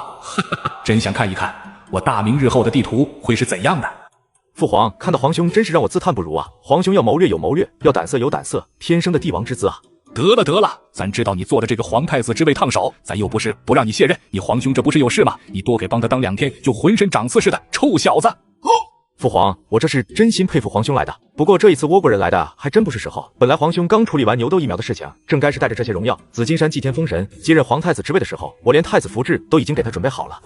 此时大营教场之内已经人头攒动，30万将士全部聚集于此。远征岭南的事情当然在这之前就传到了军营之中，但每个人脸上的表情不仅没有任何为难恐惧之色，反而十分的激动兴奋。将士们，想必你们已经接到了军令。没错，这一次咱们要出征岭南，同时还要去荡平倭寇。如今我大明兵强马壮，然而岭南彭景胜却意图勾结倭国大将金川真是兵合一处，入侵我中原大地，实乃是欺我大明无人。1个时辰之前，陛下已经下令命我大军出征岭南。岭南距离应天府至少有7条水道的距离，按照正常的脚程及行军，至少需要2个月的时间。但这一次，本帅另有打算，咱们接下来要做的不是即日出征，而是留在应天府之内，造船顺江而下。1个月之后，咱们便要到达倭国屯兵的海域，那才是咱们真正的敌人。30万大军直接走水路，这太不可思议了。将士们，我知道你们有很多猜疑，不过本帅可曾有过食言。相信大帅，相信大帅。好，大军之中的事情，本帅交给魏国公、晋国公，别的不多说，本帅只说一句：1个月之后，本帅要带着你们收服岭南。我等必追随大帅，平定岭南。离开大营以后，虾人直接跨上了一匹快马，径直朝着渡口的方向而去。殿下，陛下担心您的安危，特派微臣随时左右，策应殿下。虎统领，这不合适吧？你统领锦衣卫，随侍父皇，跟着我去岭南，这不大好吧？殿下，这是陛下的命令，微臣也不好违抗。陛下知道殿下为国为民，劳苦功高，此次更是为了保我汉人百姓，只身入了岭南这等虎狼之地，别的他做不了什么，因此也只能让微臣随侍殿下左右，略尽绵薄之力。既然如此，岭南事急，咱们这便上船去吧。虾人和二虎便在短短6天之内抵达了岭南境内。殿下，咱们已经到渡口了，从此处下船，距离彭景胜府上最近，约莫不过30-40里地的路程。殿下，微臣要不要先去彭景胜府里走一趟，探探路？您的性命是咱们大明最金贵的，您这单枪匹马赶来岭南，潜入彭景胜府里的话，未免有些危险了。这个不用你费心去探路，现在还早，我们先找个地方休整一下。今天晚上你和我一起潜入彭景胜府里去就行，我有把握。是，殿下。很快来到夜晚，虾人和二虎潜入了彭景胜的府上。而此时的彭景胜正在查阅一封从应天府传来的急报。看来朱元璋已经察觉到我的意图了，难道真的要和倭国合作？彭将军一向可好？你们二人是如何进来的？岭南之地向来贫苦，你们想要钱财，也只能来我彭景胜的帅府了。不过你们克制，我彭景胜武将出生，一生戎马，向来都是尸山血海里拼杀出来的。想要饶命钱，恐怕你们二人没命去花。彭将军不必担忧，本帅不是为了钱财而来，而是为了岭南的万千百姓。那敢问你二人姓甚名谁，是何许人也？朱家。竟然是你！不错，正是本帅。朱虾先生，你亲自前来，却不知所为何事。纵然你如今是镇国大将军，是30万大军的主帅，如今深夜未曾礼拜，便偷偷潜入我帅府，总是失了礼节吧？堂堂大将军做的就是这偷鸡摸狗的事情。我知道你今日来此，所为何事？可不就是劝降吗？即便你是来劝降的，也该走正门吧？这样偷偷摸摸、鬼鬼祟祟，就不怕让人当贼给打死了？到时候皇帝陛下可是要痛心的。彭将军，本帅劝你最好不要意气用事。虽然我朱家的命金贵，但是你岭南之地还动不起。如若今日我二人在此被擒，你信不信？我敢保证，朝廷会用你岭南所有人的性命来填。你可知我岭南的人口那不下于100万之多，这还不算那些蛮夷土人。你说你能在顷刻间杀光岭南的所有人，那老夫倒想知道一下，你们是如何杀绝岭南的。彭将军，我朱家的事情想必你也听说过。漠北鞑靼蛮夷肆虐之地，我曾率军2万生擒鞑靼首领，也曾谈笑间将整45万鞑靼蛮夷送进了地狱业火之内。45万人无一人生存。在我做出这些事之前，你可相信有人能做到？现在我话就放在这里了，我有办法把你岭南100万人性命留下，让你岭南直接变成鬼域。3年之内，若谁敢踏足此地，必定身死当场。不信的话，彭将军你大可一试。先生，你是绝无仅有的将帅之才，也能运筹帷幄之中，一计杀敌千百万。可是再下去还听说先生本为医者，医者向来当悬壶济世，就是人于苦难之间。所以你就是这么救赎世人的吗？杀我岭南100万人口，你做得出来吗？做出来之后，你还敢自称为医者吗？将军说的没错，我朱家本为医者，当悬壶济世，救赎百姓世人。但是我朱家首先是个大明儿郎。如今你岭南想要起兵谋反，甚至要和倭国同流合污，图谋关中，意图经略中原，我岂能坐得住？医者无国界，但身为医者的大明百姓有国界。彭景胜，不妨告诉你，我此次克制岭南的方法是一种被称之为病毒的东西，看不见摸不着，但若是使用出来，你岭南3年之内都将了无人烟。想必鲁疮这东西你应该比我要更清楚。20年前岭南16府爆发的那场巨大瘟疫，你可还记得？当时岭南16府在2年之内全部都变成了鬼城。我若使用出来，别说是你10几20万的屯兵，就算你岭南的100万人能存活下来半成，就算你烧高香。混账，你竟然敢逆天行事，做出如此恶毒的事情，你就不怕老天爷雷劈了你吗？彭将军，我现在称你一声彭将军，那是出自礼节。现在你给我听着，你岭南想要联合倭国人反攻我大明，那就已经是将我关中万万千千的百姓弃之不顾了。既然你身为汉人，身为大明人，都已经不顾这么多汉人的死活，我又如何容得下你？我关中华夏自古容不得外族入侵，更何况你若是联合倭国人入侵中原，大明百姓必将生灵涂炭。别说是站在大义的角度上，就算你只是想要入得中原，我朱家也将视你为必杀之敌。别说是岭南100万人命，就算真的将鲁疮投放在你岭南又如何？今日你若不信，那咱们就试一试，看看是你岭南人不怕死，还是鲁疮威力更盛。朱虾，你是魔鬼吗？你本为医者，你应当知道，鲁疮一旦控制不好，那可不是我岭南境内了，那会是天下大乱啊！你不在乎我岭南100万人性命，莫非你也不在乎关中千千万万百姓的性命？为了威胁我，把关中人命也全部赌上吗？呵呵，彭将军，你以为你想到的，我朱家就想不到吗？你认为我可能会拿关中的汉人百姓来冒险？鲁疮之祸，我不是不明白，一触起，那便至少是图一成。今日本帅前来拿出了鲁疮，你就没想过我为何敢拿出如此恐怖的东西，却不担心关内领土爆发瘟疫吗？莫非你的意思是说，大明如今已经有了应对鲁疮的法子？没错，就在1个月之前，本帅已经研发出克制鲁疮的法子，否则你以为我朱家是如何敢以鲁疮为武器威胁你的？你是说真的？你真有办法克制鲁疮？没错，彭将军，我知道我的事情你都听过，但我想能让你在意的事情，估摸着是我在漠北平定了鞑靼蛮夷，我以雷霆手段发展科举、官僚改革之类的事情。可是彭将军别忘了，最开始我仍是一个医者，不怕跟你说，1个月之前我已经研究出了克制褥疮的方法。虽然说只能做到预防，还无法做到医治，但我可以保证，用了我这个方法的人，永远没有再感染褥疮的危险。即便与褥疮病人同榻而眠，也绝对不会沾染分毫。你到底知不知道褥疮是多恐怖的东西？你就敢夸口说什么让人无法感染褥疮？猪瞎！我知道了，你这是在诈我，利用你那层神医的身份在诈我彭景胜。彭将军，我知道我的话你不会相信，但是你自己人的话你总该相信。我研究出来的这方法已经在距离应天府不远处的一座小村子里得到了验证。那座村子名为山梁村，只用了我的方法过后，那座爆发了褥疮而被封锁的村子有1半人活了下来。这么大的事情，想必你不举在应天府的探子也报给你了，只不过你忙着处理倭国应天府发兵等消息，还没来得及看罢了。你大可翻翻你书案上那些还没看过的卷宗，看看你自己手下的探子有没有把情报送回来给你。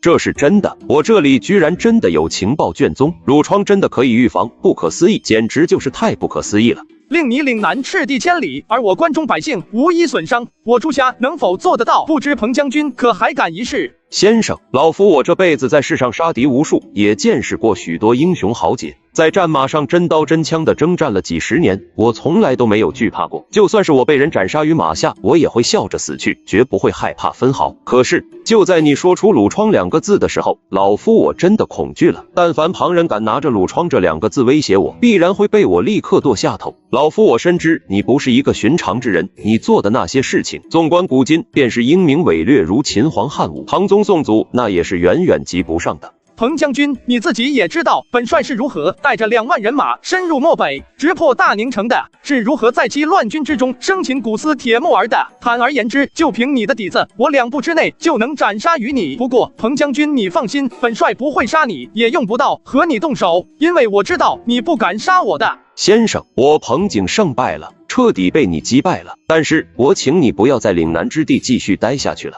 我老彭今年50有8，生于斯长于斯，岭南之地虽然荒僻，却也是自小长大之地。这些年来，我的一切心思都放在了这里，包括这里的百姓。先生你不同，你是神明，也是从修罗地狱里走出来的魔鬼。岭南是未经地狱的人间，这里留不下你，也不敢留下你。或者说，我老彭已经不知该如何面对你。我害怕啊！你在此多留1日，岭南便会荼毒无穷。我老彭自20岁开始便在马背上生活，害怕的情绪从来没有过。战场上的刀劈斧凿，不管如何凶狠的朝我老彭劈过来，我从来不眨一下眼睛。便是他奉天殿金銮之上坐着的朱元璋，我都从来不曾惧怕过。可你不一样，我是真怕啊！所以请你离开岭南之地吧，今晚就走，立刻就走，带着你的褥疮瘟疫离开岭南，回你的应天府去。你去跟他朱元璋说，你告诉朱元璋，只要我彭景胜在1日，岭南绝对不敢再有叛乱，更是不敢和应天府作对。15年来，我彭景胜心里从来不认他朱元璋这个皇帝在我之上，但是今天开始，我认他朱元璋这个皇帝。来人！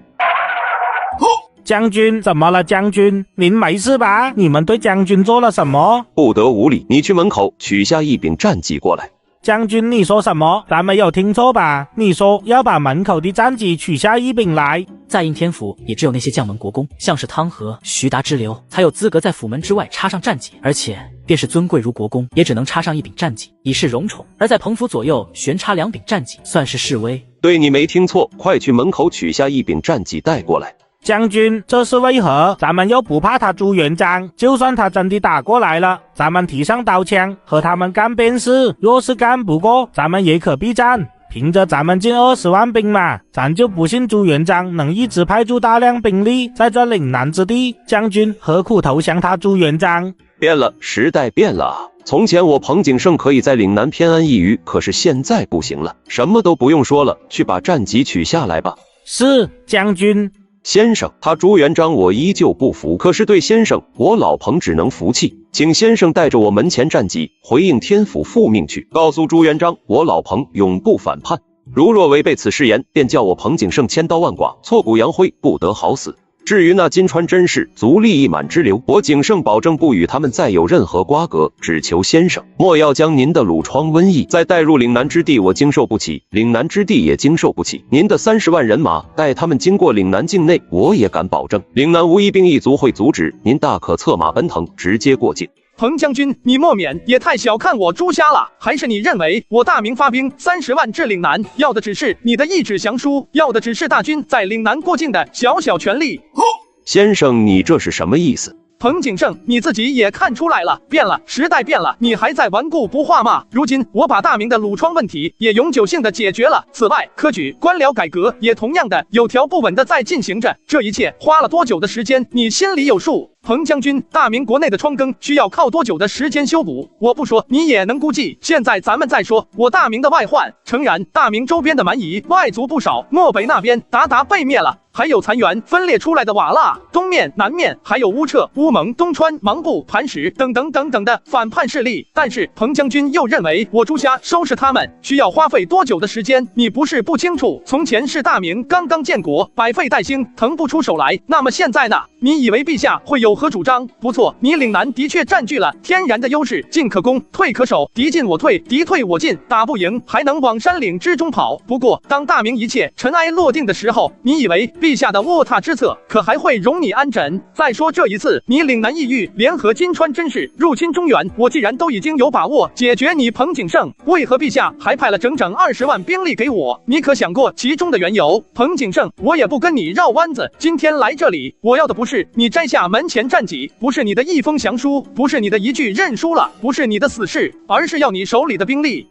莫非你们还想追到海上去，把金川真氏的屯兵全给灭了？不错，本帅问你，你意下如何？可是先生，若是我岭南兵马与你们合军一处，攻打倭国屯兵，最后遭殃的是我岭南的百姓啊！你们关内距离海域太远，是不怕倭国兵卒，可是我岭南不行，到时候你们退回关中了，倭国大军但凡挥兵南下，最多3日就能在高州登陆，我岭南怎么办？再怎么说，我岭南也是汉人一脉，先生你不能把我岭南百姓往火坑里推，往死路上逼啊！彭将军，倭寇屡次犯我沿海边境，现在我既然出手了，你以为我还会让他们有机会继续对我大明动手？那你未免也太小看我朱家了。从前我大明是腾不出手收拾倭国，现在大明是个什么情况？你可想过？先生，你是说大明在1-2年之内会主动出击，直接远征倭国吗？格局小了，不是1-2年，而是现在。犯我大明者，虽远必诛。先生啊，您有雄主之心啊，可惜先生晚生了个10几20年。我老彭敢说，您这份心思，就连他朱元璋都生不出来。要是您能够早生个10几20年，如今大明这天下，哪里还有他朱元璋的份？而我彭景胜恐怕也早就臣服于您的麾下了。别的不说，我老彭一生从不服人，连他朱元璋我也看不上眼，但是你朱家先生我服。若是先生您想做那奉天殿的龙椅，我彭景胜都愿意追随先生左右，帮您把朱元璋给干下去，亲手送你坐上那个位置。我朱家没有那个远大的志向，只盼我汉人百姓富足安乐，大明再无外族可欺。如今天下眼见着便要安定下来，大明盛世近在眼前，我又何必做这等令天下涂炭生灵的事情？彭将军想的也太离谱了。先生大义，我彭景胜远不如你，他朱元璋更是远远比不上你。你有霸气，有雄心，有能力，更有一颗仁爱天下的心，有一份淡泊的态度。到了您这个地步，还能保持这样的心性，这天下只你一人，唯你一人而已。彭将军既然愿意永远臣服于大明，那么岭南百姓也是我大明百姓。先生，莫非你的意思是？不错，就是你想的那样。你既然臣服于大明，那么岭南百姓接我大明百姓克制鲁疮之法，自然也会被用在岭南百姓的身上。你是要面对大明30万大军的围剿，还是说要臣服大明，废后创下一个大明盛世？我只问你一句，你的答案是什么？先生啊，你这一句话可谓是直击我彭景胜的死门。你可知这鲁疮之祸曾经在我岭南造成了怎样的损失？您这一英明盛举，对我岭南百姓又拥有多大的恩德？别人或许只是曾经听说过，但那总不真切，而我是真正经历了那段时期，知道这个魔鬼一样的东西有多恐怖。实不相瞒，我彭景胜如今孜然一身，无亲无故，归根结底便是那鲁疮造成的。我有幸从魔鬼手下逃生，但正因如此，我才知道那魔鬼有多敢怖。那种城池仿若死地，人人眼神绝望，人人都伸出双手抓喊，却是无法抓住任何希望的无奈，我见得太多了。先生此举是神明之举啊！多谢先生，谢先生救我岭南100万人口，多谢先生大恩。我彭景胜愿意臣服于先生，此生追随先生。若有背叛，五马分尸，千刀万剐，挫骨扬灰。既然如此，彭将军不必多礼，我朱家可以再次应承你，待边关平定，牛痘疫苗大量培育出来，必有咱们岭南百姓的一份好处。启禀将军，我国大将金川真是来访，不见闭门谢客。是，遵命。不，彭将军还是见他，并且告诉他你决定与他合作了。先生何意？你就告诉他你答应和他合作了，你的军队需要整顿，等到1个月之后，你们就要发兵攻进关中。先生，您是想要联合岭南10几万兵力，再加上应天府30万兵力，把金川真氏的屯兵彻底留下？可是应天府30万人马到这里急行军，应该也至少需要2个月，如何来得及？要不我跟他说2个月。不必，你按照我说的和他说便是。至于大军1个月之后能不能来的了，我自有决策。是，那我便依先生所说。若要计划顺利进行，先生之行踪最好不要让人知晓，因此请先生隐蔽于客厅暗门之后，静观其变。不用，用人不疑，疑人不用，给我安排个房间，困了。先生胸襟无人能及，听到了没？下去安排。先生是咱们府里的至尊上宾，切不可怠慢。你去引金川真是进府内客厅，我随后就到。是，将军。彭将军，10天之前你我约定，待你思考10日，给鄙人答复，不知将军考虑的如何了？哎，金川将军，我也为难啊。说到底，我始终是汉人，你要我和你倭国一起去攻打关内的百姓，我这心里始终有些过不去坎。彭将军说错了，这哪里是去攻打关中百姓呢？那朱元璋不过是在15年前占得了一点先机，把彭将军您的位置夺去了罢了。如今彭将军只是取回，并非其他。现在他得了一个实力恐怖的大将，又把大明的许多民生问题解决了。你和他作对这么多年，大明皇帝腾出手来了，会放过你吗？彭将军，你们中原有一句话说得好，识时务者为俊杰，你我合作是双赢。金川将军说的正是我心里所担忧的啊。也罢，1个月你便等我1个月。既然已经决定和朱元璋开干了，我这边当然要做上最完全的准备，不成功便成仁。1个月需要那么久吗？我们中原还有一句话叫做心急吃不了热豆腐。岭南现在的情况，金川将军看明白了，我彭景胜何尝看不明白？如果不趁着这一次机会一鼓作气，我岭南之地就完了。我必须赌上一切。彭将军所言也不是没有道理，那我便等彭将军1个月，到时候中原附属之地会是彭将军的。金川真氏和彭景胜谈妥以后，便匆匆离开了。大皇子向来神机妙算，算我一漏，我还替他担忧什么？眼下只需要在岭南开启度假生活，待上个20天，等30万大军一到，然后直接出海，把小日子过得不错的倭国人直接打服。据说对着屏幕点2下，倭国人就会少2寸。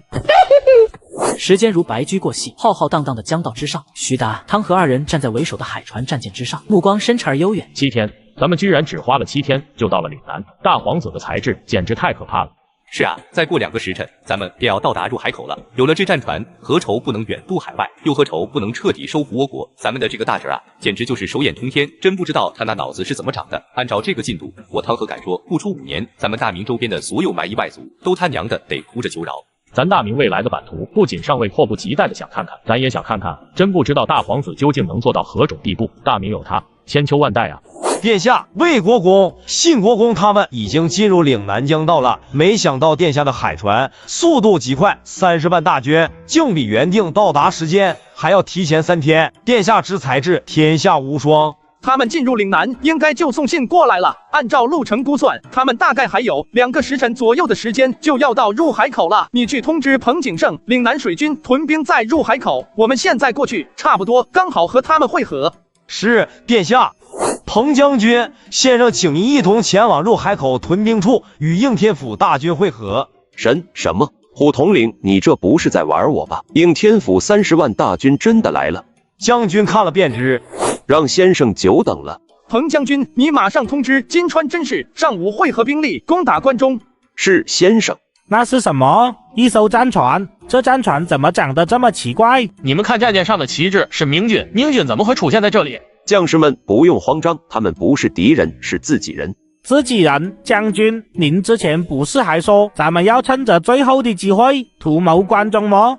是啊，将军，按照关中现在的发展情况，又有朱夏那尊魔神一般的人物在，咱们再不动手，恐怕就要被朱元璋给拾掇了。将士们，咱们虽在岭南，位置偏僻，可咱们华夏自古一体，和关中子弟一样，咱们也都是汉人。汉人自古一体，我们该做的是打倭寇，不让金川真是踏入我华夏领土一步。是，吾等誓死追随将军。将士们，或许你们对先生的身份一直感到好奇，今日我也不怕告诉你们，这位便是朱元璋身边的那一位先生。自打他来咱彭景胜府里的那一日起，我彭景胜便决定要跟随于他，原因无他。和朱元璋我能抢一抢，可若是朱元璋身旁有一个先生，我是无论如何都没资格抢了。今日我便把话都放在这儿了。我臣服的不是他朱元璋，也不是什么大名，而是先生。就算先生要造反，抢了他朱元璋的龙椅，我彭景胜也要跟随在侧。将军之意，即吾等之意，吾等愿追随先生。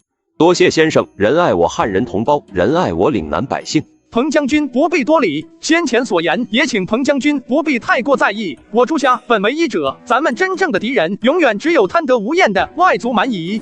三弟，说实话，当时收到情报的时候，我是不敢信的。那个是彭景胜，真的是彭景胜。二哥啊，你不信，你以为咱就信了？之前咱还和那彭景胜打过照面，好家伙，这货仗着岭南之地地势奇特，嚣张的不行，连对咱们上尉那都是直呼其名，没有丝毫的敬意。现在一看，他在大皇子面前居然怂得跟孙子一样。随后两军相接，虾仁带着二虎和彭景升上了战舰之上。魏国公、晋国公劳顿许久，辛苦了。不敢，先生一人独抵千军万马，不战而屈人之兵，让我华夏大地避免了一场惨烈血战。先生才是辛劳之人。老彭，你这发生了什么？你连咱上尉都不看在眼里，怎么突然变得跟孙子一样？你老徐混了这么多年，不也混成了先生的副将吗？按照我说，咱们俩半斤对8两，谁也别笑谁。先生之雄才伟略，谁人见了不要臣服。老彭，你这儿多少人？20万，加上咱身后这30万，那可是超过了50万的兵力。区区一个金川真氏，10几万人马，咱们便让他们全部葬身在这岭南海域之内。先生，您……老彭，小了，你格局小了。你以为先生远征海外，起码是1、2年之后的事情。现在咱老徐告诉你，你想的没错，先生此次正要是直接荡平倭国，如何？是不是人傻了？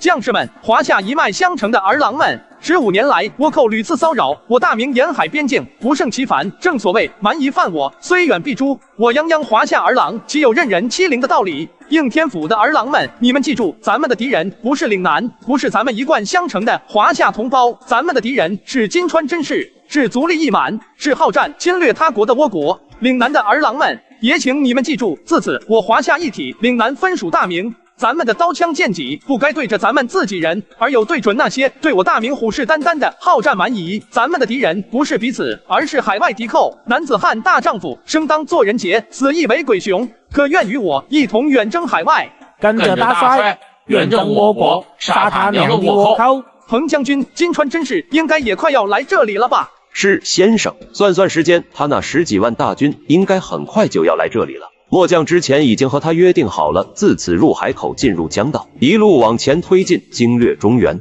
好，那便请彭将军立刻带领岭南20万水军，从两侧绕道到他们后面去，封死他们的退路。金川真氏乃是倭国征夷大将军，足利义满最得力的家臣，曾为他征战9州。这一次，我们一定要将他留下来。是谨遵大帅之令。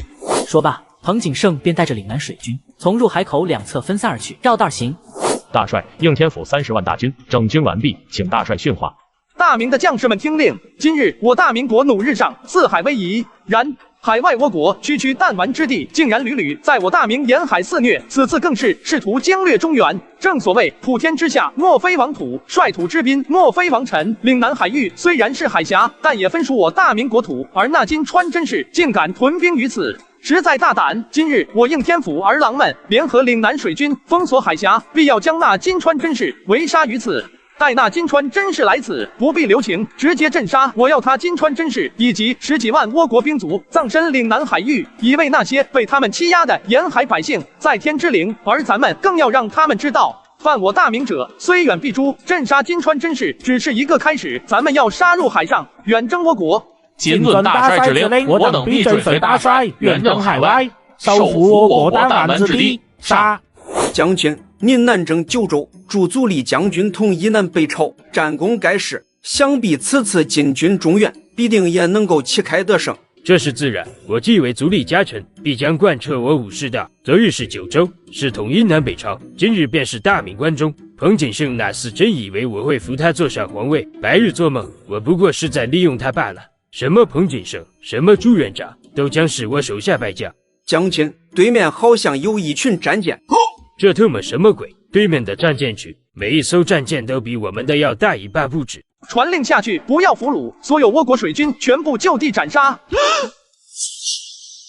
我的天，到底发生了什么？对方是敌是友？要是和这样的舰队撞上，我们恐怕都来不及和他们动手。他们光靠舰船的体型，就能把咱们压制得死死的，这也太恐怖了吧！将军，是大明的人马。怎么可能是大明的人马？打不过，绝对打不过。看这个数量，少说也有几百艘巨型战舰。金川将军，咱们现在要怎么办？以双方船舰的体型、状态来看，我不得不承认，我们无法与对方抗衡。说不定他们打了个出其不意，连彭景胜队已经给收拾了，太诡异了！快退！是将军，快退！前方有变，全军立刻撤退！全体准备，战船全速行进，直取倭国水军，斩杀金川真氏。一时之间，30万大军开始疯狂加速朝敌军冲杀而去。金川将军，那些明军的海船怎么回事？好像距离咱们越来越近了。按道理来说，他们的船体那么大，怎么可能追得上我们？加速啊！传令下去，全速撤退。将军，咱们的速度已经是最快的了。开炮！我的天，但凡被击中了，怕不是要直接沉海？他娘的，老子等了这么久，终于等到这个机会了！兄弟们，倭国以为我大明可欺，不仅屡次骚扰沿海百姓，甚至还意图经略中原。这一次，咱们要让他们知道咱大明儿郎的厉害，把金川真氏和他那10几万倭国人全部留在这海域里喂鱼。赶紧撤退，只要出了海峡，我们就安全了。大帅，前方的舰船突然加速逃跑了。立刻停止攻击，全速追击倭国水军。那艘主舰上领头的就是金川真氏。将军，前面好像是彭景胜的海军。哦，彭将军为何封锁海峡？请速速撤退，让我等回国。呵呵，吾乃大明镇国大将军朱虾麾下大将彭景胜，身为汉人，岂能让你等蛮夷外族侵我国土？彭将军这是为何？我倭国也给了你天大的好处，没有我们的支持，你岭南也别想和中原抗衡，迟早被朱元璋清除。混账！吾等汉人为何要与你番邦外族为伍？全军听令！如今就是我岭南水军奋勇杀敌之际。之前是我彭景胜迷了心窍，让将士们也不得不跟着我，差点背叛了我汉人同胞。此刻正是明正心智之际，大家随我斩杀倭国人，生擒金川真氏。我往前冲，立刻冲开岭南水军的封锁线，但凡有后退一步者，杀无赦。大帅，倭国人正在冲杀彭景胜的海军。大明将士听令！如今我岭南同胞在浴血奋战，我等今日将横刀出鞘，一同斩杀倭国水军。15年来，倭寇不断入侵我大明沿海边境，害我大明百姓。如今更是意图经略我中原大地，贼心不死，国仇家恨，不可不报。兄弟们，咱们的同胞兄弟来了，跟着大帅绞杀倭国水军。在虾仁和彭景胜的夹击下，金川真是举白旗投降。按照你们中原的规则，成王败寇，是我输了，而且也是我使用了肮脏的手段，杀了我吧！杀了你，那多便宜你！既然你为了你们那区区弹丸之地的倭国，违背了你的武士道，违背了你我的约定，那我便让你亲眼看看接下来发生的一切。大帅为伍，信国公，为国公。末将在。传令下去，不要俘虏，所有倭国水军全部就地斩杀。这大帅，杀，全部杀！是大帅。朱夏，他们已经放弃抵抗了，你竟然还要坑杀他们，暴虐啊！你太暴虐了！我金川真氏还曾听闻你本是一个医者啊，身为医者，不仅不救人，竟然还张口就屠杀我倭国数万兵卒，你怎配为一个医者？之前我大明腾不出手的时候，你们是如何对待我大明沿海百姓的？我要是不动手，被屠杀的便有可能是我大明关中6道的百姓了。陛下，岭南红绫吉使有信到。快让吉使进来。恭喜陛下，岭南大捷，大帅兵不血刃，收服了彭景胜，将岭南20万兵卒收入麾下。当应天府30万大军抵达岭南之后，大帅与彭景胜设局，在岭南海域之上将金川真司带领的18万倭国水军全部歼灭。好，不愧是我大明的国之重器，是我大明的镇国大将军，远征海外，他果然是说得出，也做得到啊！敢问这位吉使，先生可是已经班师回朝了？不知何日可以到应天府？陛下，微臣斗胆提一句，上一次先生远征漠北，陛下不是战功，回城之时连仪仗都不曾准备，这次还请陛下做主，莫要让英雄再次蒙尘。微臣附议，此次先生率军凯旋，还请陛下莫要少了先生的仪仗队。回禀大人，大帅并没有带着大军返回应天府。什么？没有带着大军返回应天府？什么意思？不回应天府，他能去哪儿？大帅他直接率兵渡过了岭南海域和倭国海域之间的海峡，他带着应天府30万大军以及彭将军的20万岭南水军，直接打到倭国去了。陛下，微臣有一言不知当讲不当讲，有话就说，咱又堵不住你的嘴巴。那微臣斗胆直言一句，挥兵直下倭国海域，而他手上带着30万大军，同时现在还收服了岭南的20万水军，他手里掌握着50万大军，陛下是否？陛下，宋大人所言极是，朱霞手里拥兵50万，竟然还敢直接就开到倭国去了，陛下不得不防啊！陛下，大帅一心只为大明，大帅有言，男子汉大丈夫，生当作人杰，死亦为鬼雄。倭国犯我大明，犯我大明者，虽远必诛，请陛下明鉴。说得不错啊，镇国大将军与咱大明社稷有不世之功，怎么会有反心？至于说远征倭国的事情，大将军早就和咱私下请示过，不存在什么藐视皇权，此事不用在意了。退朝。启禀大帅，前方斥候来报，再有3个时辰，咱们就能在倭国登岸了。好，继续前进。大帅，咱们对倭国的情况还没有完全了解，就这样直接冲过去，会不会太草率了？毕竟知己知彼，方能百战百胜。可是咱们与倭国大海遥望，对于那边的情形是一无所知的。如此状况之下，不确定性太大。况且咱们虽然有几十万大军，可却像是一匹孤狼深入海域，但凡在国那边出了一点状况，必然陷入孤立无援的情况。常言道，只有千日做贼，没有千日防贼的道理。我们虽然在岭南海域把倭国的18万水军全部给歼灭了，但要知道，那不可能是倭国的全部兵力。倭国区区弹丸之地，资源稀缺，而我大明则与他们相反，中原之地富庶繁荣，他们肯定要眼红。此次过后，他们肯定不会罢休。况且倭国现在正处在动乱的时期，虽说足利义满占据了绝对优势，可说到底，倭国南北朝局还没有结束，而这个局面一日不结束，倭国50浪人便一日不得安宁，全部都跑到咱们大明来搞事。而在线下这个时机，倭国刚刚损失了18万的兵力，葬送在岭南海域，正是打他们一个措手不及的时候，难不成还要等到他们反应过来，重新举兵对我大明动手吗？大帅说什么，咱就信什么。启禀大帅，倭国人开始往码头这边征兵了，而且他们似乎也有猛火油，已经开始准备将猛火油运到码头这边了。看他们的样子，似乎是准备将猛火油灌入海面，将咱们一举火烧连营，请大帅指示。开拔！这是什么玩意？全体将士听令，就是现在将战舰开过去，登陆倭国。启禀大帅，倭国人开始往码头这边征兵了，而且他们似乎也有猛火油，已经开始准备将猛火油运到码头这边了。卧槽，倭国人怎么可能也会有猛火油？咱们提炼猛火油的配方可都是严密保密的，不可能泄露啊！大帅，看来咱们得加快速度，万一让他们把猛火油全部灌入海面，下雨不息，水扑不灭，我们必然要被倭国人在这海面上火烧连营啊！不用继续向前了，传令下去，让水手掉头，再往后退1海里的距离。同时，其他将士也不用准备即可突袭了。传令所有人，今晚等夜入子时，趁着夜色发动全军猛攻，准备抢滩大陆。大帅，还愣着干什么？倭国人已经开始在码头囤积猛火油了。这些猛火油一旦被点燃，整座码头都会瞬间化作火海，到时候就是我大明将士的主场。原来如此，我明白了。大帅，这件事情就交给咱老徐吧，码头上的倭国人全得死。果然还是大帅思虑周到，要么不打，要打就直接打他娘的一个团灭。魏国公，你们二位这是什么意思？什么团灭？猛火油可是个恐怖的东西，听说当时在漠北团灭45万鞑蛮夷的时候，就是你们二位亲身参与的吧？不可能不知道这猛火油的威力啊！到时候团灭的可就是咱们大明了。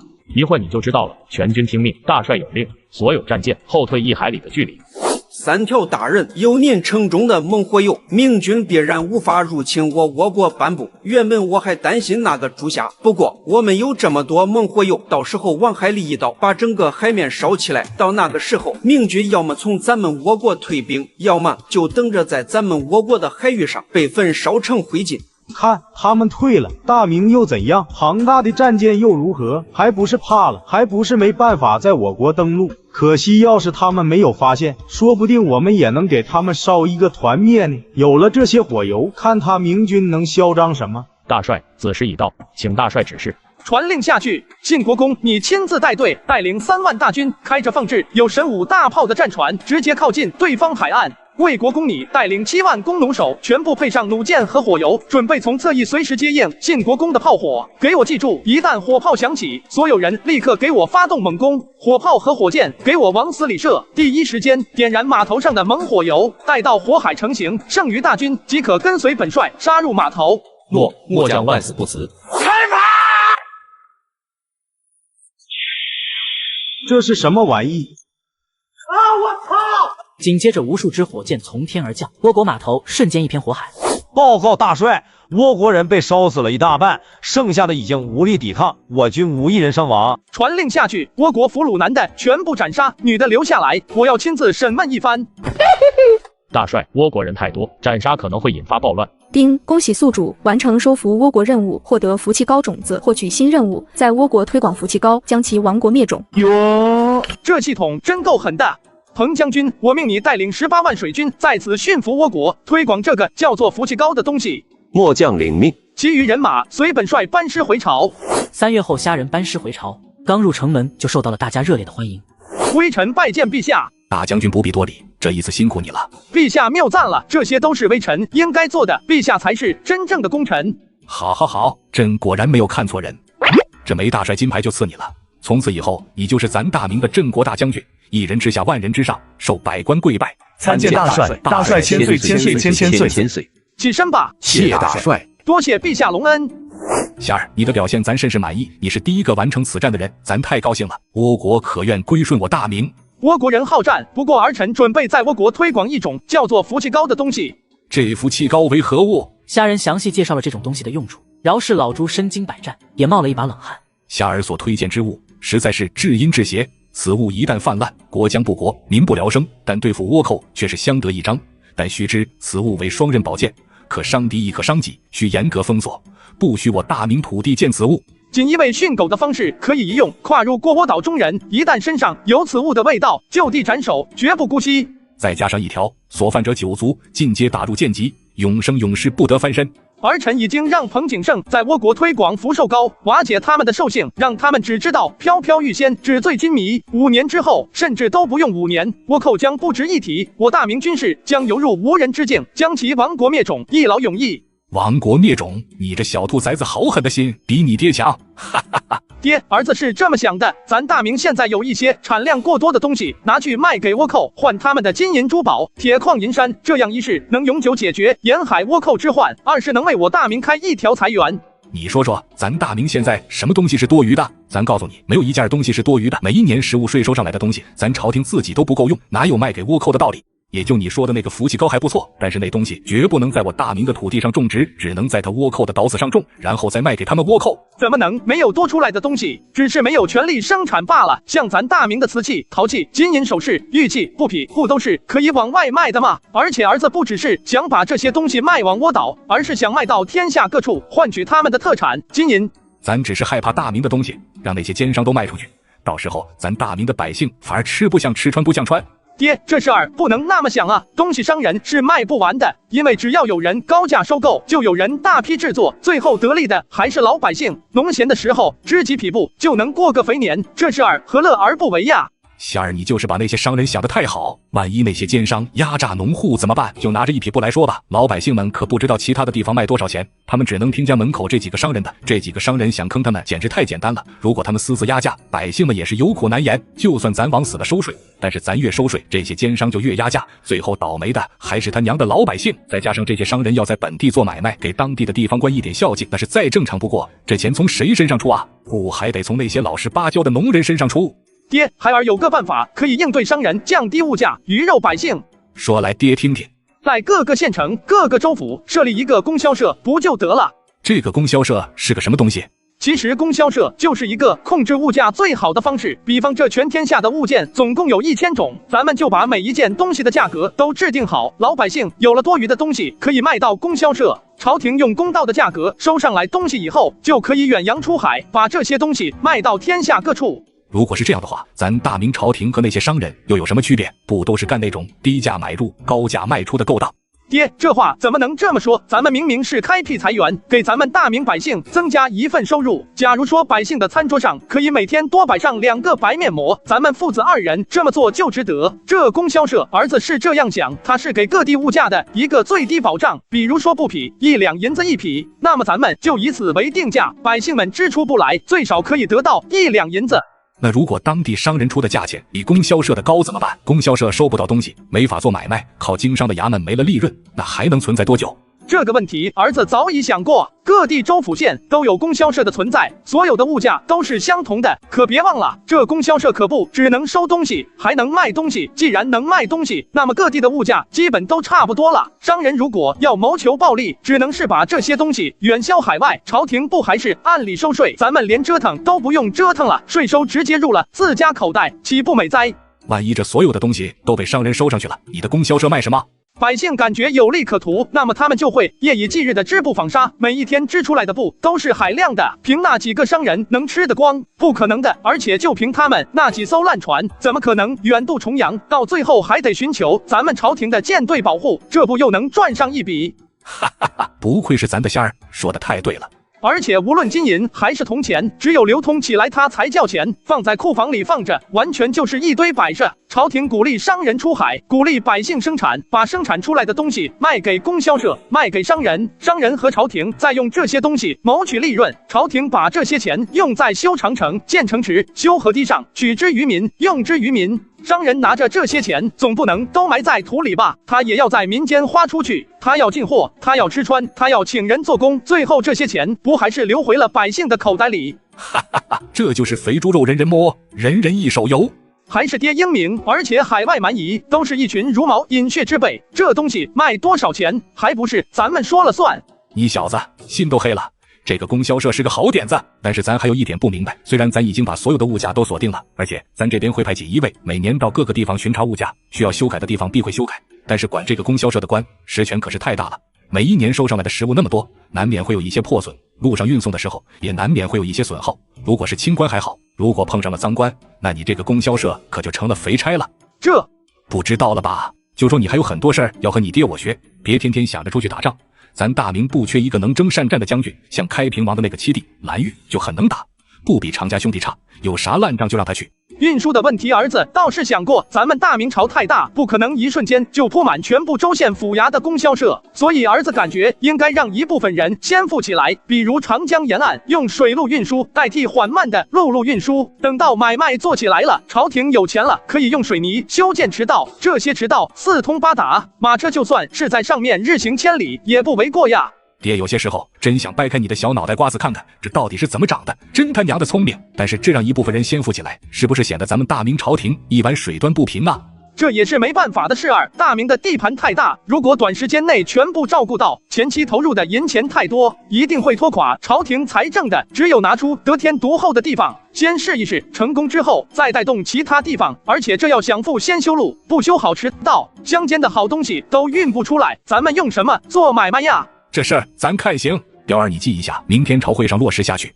是父皇。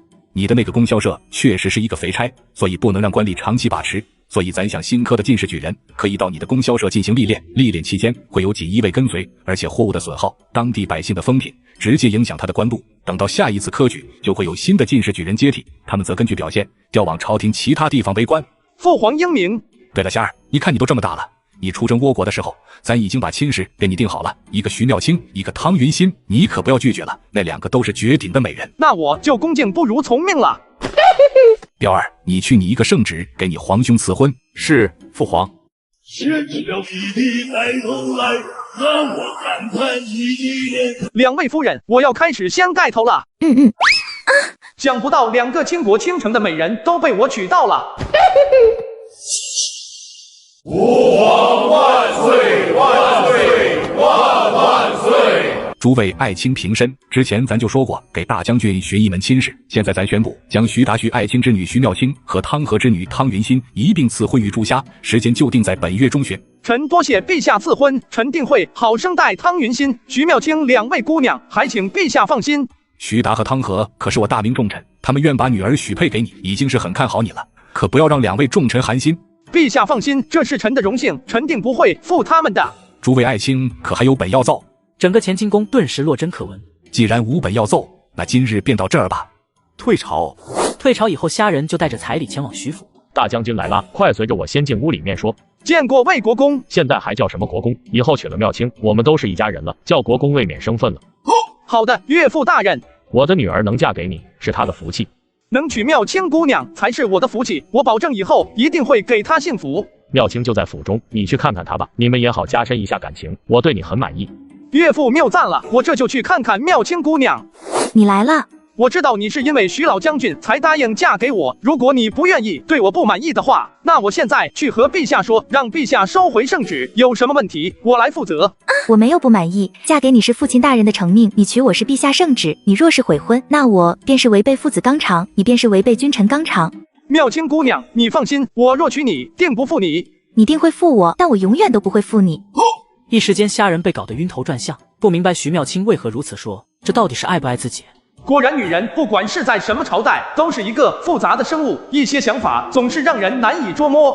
随后2人继续聊了一会，然后虾人沉思着从徐达家走了出来。回到家后，正好看见汤云馨和汤和在自己家门口。晋国公，你什么时候到的？我还准备来你家呢。这不是马上都要成为一家人了吗？我带我家云馨来和将军认识认识。岳父大人，客气了。那你们俩熟悉熟悉，咱就先告辞了。云馨姑娘，不知道你喜不喜欢我？如果不喜欢的话，我可以让陛下收回圣旨。不要，那可是抗旨。没事的，只要我开口，陛下一定不会怪罪你的。虾哥哥，我不是这个意思，我第一眼看见你的时候，就决定非你不嫁了。哟，难道我这么有魅力的吗？我发誓，你嫁给我之后，我一定好好的对你，不随便对你发脾气，疼着你，爱着你，绝对不会辜负你的。那虾哥哥，你可要记住今天你说的话，不准反悔哦。没问题，你到时候嫁过来就会知道，我还有很多有趣的东西。真的吗？我太期待了。妈妈呀，27年了，我终于恋爱了。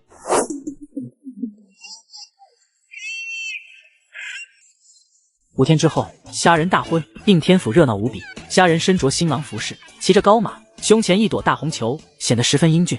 这就是朱大将军吗？可真是年轻有为啊！可不是吗？听说这次陛下不光是将汤家的大小姐许配给了他，更是将徐家的大小姐一并许配给了他，可真是让人羡慕啊！诸位爱卿，朱大将军有功于国，有功于社稷，鸡腿达达，当平倭国，保我大明边疆无忧，朕全都看在眼里。这朝堂的滚滚诸公也都看在眼里。今个是他大喜日子，让我们一同庆祝。阳县恭贺朱大将军欣喜，献赠玉如意1对，瓷器若干，祝愿朱大人能够与2位夫人白头偕老。我在此恭喜朱大人欣喜，献赠玉器1件，银镯2对，绫罗绸缎10匹。所有大臣纷纷献上自己的礼物。我的虾儿今日终于便要成婚了。是啊，咱终于等到今天了。今日是朱家大喜之日，都是同朝为官，不要做出这等样子。我们吃酒。好啊，今天可以看到女儿嫁出去，高兴啊！而且朱大将军这一路的变化，我们也都看在眼里。我是真的为云馨还有妙清而感到开心啊！可不是吗？我老徐这辈子唯一放心不下的就是我这个女儿。现在好了，女儿以后的终身大事解决了，而且还是朱家这个优秀的孩子。好了，老兄弟，咱今天不说这个了，我们今天就为了孩子们的婚事而开心，其他的事就暂且先不要说了。我这还想试试你这好兄弟的酒量了。好，论吃酒，我可不弱于你。来干，来干！儿臣拜见父皇母后。夏儿今日便不必多礼了。我今天真是太高兴了，虾儿终于成家了。那我先去给其他的大臣们敬酒了。好了，夏儿你去吧。贤婿，你来的正好，刚才我还和老兄弟在说你呢，来陪我们喝酒。没错，今儿是贤婿大喜日子，我们喝。2位岳父，今日是小婿大喜之日，还要去给别的大臣敬酒，实在是不能陪着2位岳父了。等到2位岳父有时间的时候，尽可来这里喝，小婿一定好好陪着2位岳父。好了，让虾儿先去吧。我陪着老兄弟来喝，今日毕竟还要洞房花烛夜了，我们把他灌得大醉也不是那么回事。夏儿，你先去吧，记得可不能喝大了。放心，不会的。各位同僚，欢迎大家来参加我的婚礼，在这里给你们敬酒了。来，让我们与今天的新郎官喝一个。虾仁随即将杯中的酒一饮而尽。好了，诸位大人不必拘谨，我还要去给别的大臣敬酒，就不在此多停留了。牵着了弟弟带头来，让我看看你的脸。两位夫人，我要开始掀盖头了。想不到2个倾国倾城的美人都被我娶到了。夫君，然后呢？后面该干什么？我们2个都不懂。这群人只看视频不点赞 ，VIP 内容当然不给他们看。第二日一早，虾仁如遇春风，和2位娘子一起共进早餐。2位夫人，昨日睡得可好？昨日夫君一晚上都在打呼噜，我现在都还很困呢。我也是，一会吃完饭我还要睡个回笼觉。少爷，陛下来了。快请陛下到客厅，我马上过去。是少爷。夏儿，昨日睡得可好？回父皇，昨日睡得不错，你就等着抱孙子吧。我就知道你小子不会让咱失望。不过咱这里又得知一个坏消息。父皇，又发生什么事情了？上次咱们大败鞑靼以后，他们估计是怀恨在心，现在又联合女真和瓦剌，又开始增兵了。儿臣认为我大明现在还是要调查好鞑靼部与女真族合作的原因，若是从中间找到他们合作的原因加以利用，定会事半功倍。据儿臣了解所知，东北去年雨季频繁，很多地方的庄稼颗粒无收，女真族所在的地方地窄人多，应该也是因为缺少粮食，这才拿自己的弓箭与他们鞑靼部做交换了。不错。儿臣在想，若是能用粮食来与女真族结盟，这样既能瓦解女真与鞑靼之间的关系，又能增加我们大明的实力，这样来做的话，定然是最好了。这个主意好啊，这样来做的话，简直就是一箭双雕。这样鞑靼部就没有了优质弓箭的支援，他们现在又要与瓦剌、乌梁哈2部战乱，定会应接不暇，这就给我们大明机会了。加之我大明从女真那边获得了优质弓箭，定会让我大明将士们的战斗力更上一层楼，我大明便会占据优势，定会让他们付出代价，扬我大明之威名。而且东北那边去年确实连绵的雨季，因此我大明北方的百姓也是缺少粮食了，朝廷还赈灾了，他们用弓箭换牛羊肉，估计真的是这样了。此计若成，我大明北部将安，草原上的蛮夷之人将不再敢进犯我们大明。既然如此，那咱就按照此计去施行。现在我们还面临着一个问题了，需要有人前去女真族与他们进行谈判。父皇，这件事既然是儿臣提出来的，那便由儿臣来代表我大明出使女真族吧。且儿臣对这件事的了解也比较多，是最适合做使者的人。此事虽你猜测的极有可能是对的，可是去女真那边路途遥远，且女真那边的态度不明，恐怕还是有危险的。父皇，儿臣作为你的儿子，义不容辞代表大明前去谈判，而父皇作为一国之君，也该以大局为重，以北方的无辜百姓为重，请父皇允许儿臣前往。好吧，咱允许你前往女真族那边，但一定要记得安全第一。儿臣谨记父皇教诲。夏哥哥，听说你要出使女真一族吗？那边可跟我们这边不一样呀，且那边也不安定，民风比较彪悍，不然你就不要去了吧。是啊，夏哥哥，我们才成亲，不想你出什么意外。云心、妙清，你们就放心吧。此次我去，女真定然不敢动我。我若有闪失，陛下一定派兵直接把他女真给荡平了。不过北方还有我不少大明百姓，倘若开战，必会使百姓遭殃。所以我此次前去，就是看看他女真愿不愿意归顺我大明。夏哥哥，我相信你，你一定要平安回来。放心吧，定会安全回来的。夏儿，你的2位岳父听说你要去女真，担心你的安危，已经在此恭候多时了。2位岳父大人，此次我去谈判，还真需要你们帮忙。贤婿需要我们做什么，尽管吩咐。你们带着神武大炮到草原上转几圈，放几炮，让当地的百姓看一看，我大明将军都是马上将军，可不是前元那些个货色。那没问题，咱就把火炮带过去，做军事演练。这女真族一直在大明和北元当中左右摇摆，就好像那墙头野草，飘摆不定，当真可恶至极。不过他若愿意归顺，那是最好；他若不愿归顺，那就大军直接压过去。贤婿你就放心吧，只要你一声令下，咱直接把女真给他当平了。第二天一早，虾仁和徐达、汤和带着15万大军前往女真。诸位将军们，你们觉得我们叶赫那拉族接下来是否还要和他们鞑靼部继续合作下去？属下认为可以继续合作，毕竟我们仅仅只是出一些弓箭罢了，这些东西对我们来说根本就不算什么，而且我们还能从鞑靼部获得大批的牛羊，用来养活我们部落的人，这何乐而不为呢？大明应该也知道我们和达达部之间的合作了，这样来说的话，会不会对我们不利？大明对于我们来说，终究也算是一个庞然大物了。放心好了，只要达达不被大明彻底消灭，大明就不敢动我女真。启禀贝勒爷，站外有个自称是大明特使的前来求见。看来这大明的动作倒是挺快啊。贝勒爷，事后来报，大明15万大军已经抵达边关。快去请大明特使进来。是。来者何人？大明镇国大将军朱虾。混账！见我叶赫那拉族的首领，为何不行跪拜之礼？这是想与我叶赫那拉族交战吗？都说上国使臣不跪下批之君主，而女真疆土不足大明10之1数，子民也不过大明1城1县，是为下批之国，我为何要跪？难道你们就是这样来对待大明派来的特使吗？混账！与我叶赫那拉族大营之中也敢如此放言，当真是对我叶赫那拉族首领不敬。此大明特使蛮横无理，对贝勒爷不敬，属下恳请贝勒爷将其拿下，直接斩了。你区女真不过10几万兵马，而我在你边境就驻有精兵15万，你可知我大明出兵一次要多少钱财？不愧是大明的特使，在我等如此施压之下，非但没有被吓破了胆子，反而正气凛然地出口反驳。大明特使来我叶赫那拉族，我叶赫那拉族岂有不待客之理？不知大明特使前来所为何事？听说贝勒现在给达达提供武器，你可知达达与我大明向来不和？不错，去年北方连年降雨，我女真粮食短缺，所以我们提供给他们弓箭，他们便提供大量的牛羊肉给我们。只要你愿意归顺我大明，我们可以做生意，在女真族和大明之间设立互市，让女真一族的百姓和大明的百姓都在互市上进行交易，不用拘泥于粮食和武器。你们女真族的一些特产也可以拿过去交易，我们大明的特产也可以拿过去交易，双方互通有无，对于双方的百姓来说也都是有着巨大的好处，这样来做岂不美哉？贝勒爷不可，若我女真归顺大明，达达发兵攻打我女真，大明必然不能支援。启禀魏国公，3轮炮击结束了。3轮炮击结束了，那就再打3轮。3轮打完以后，骑兵冲锋，让他女真看看我大明的实力，注意不要伤到老百姓。是，魏国公。启禀贝勒爷，不好了，大明在我边境轮番炮击，我部落的牛羊被炸死了几十头。贝勒爷，我给你们1炷香的时间，你们可以考虑一下。倘若归顺我大明，可使百姓免遭战火。之前我国企图犯我大明，我大明直接荡平，你们可以试试。虾大将军，我们愿意答应大明的请求，归顺大明。贝勒爷，还是你识时务，若你女真再有任何小动作，你们就等着和我国一样的下场。不敢不敢，虾大将军，完颜成红有个庶女是我女真第1美女，今晚让她陪你就当赔罪了。第1美女吗？那个时辰不早了，我要休息了。快给虾将军准备上房。你就是完颜成红的庶女吗？奴婢不是什么完颜成红的女儿，奴婢是您的奴仆，您的宠物。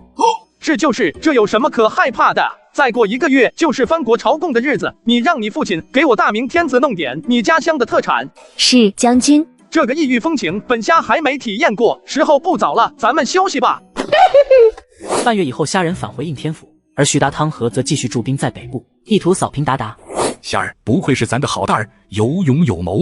父皇过奖了，儿臣只是不想让百姓受到战争的苦楚，不然以我大明现在的实力，别说1个女真，就是10个女真都给他荡平了。父皇，我觉得不如在朝堂公布皇兄的身份，让皇兄来接替这太子之位，这样我大明才有更好的发展。彪儿言之有理，虾儿明日朝堂，我便公布你的身份，然后你继承太子之位，这次不要推辞了。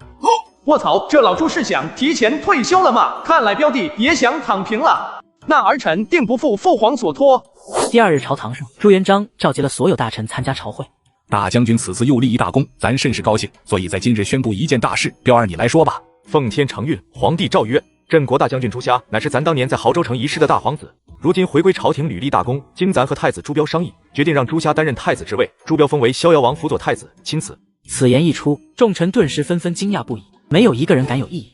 咱知道你们可能一时间无法接受这个事实，但是虾儿的能力你们应该有目共睹。为了咱大明的将来，希望你们以后好好辅佐太子。臣等一定竭尽全力辅佐太子殿下。宋濂，以后还是由你作为太子的老师辅佐太子。老臣遵旨。咱年纪也大了，决定本月中旬举行祭天封神，同时让太子正式监国。以后没什么特别重要的事情，就不必来问咱了。陛下圣明。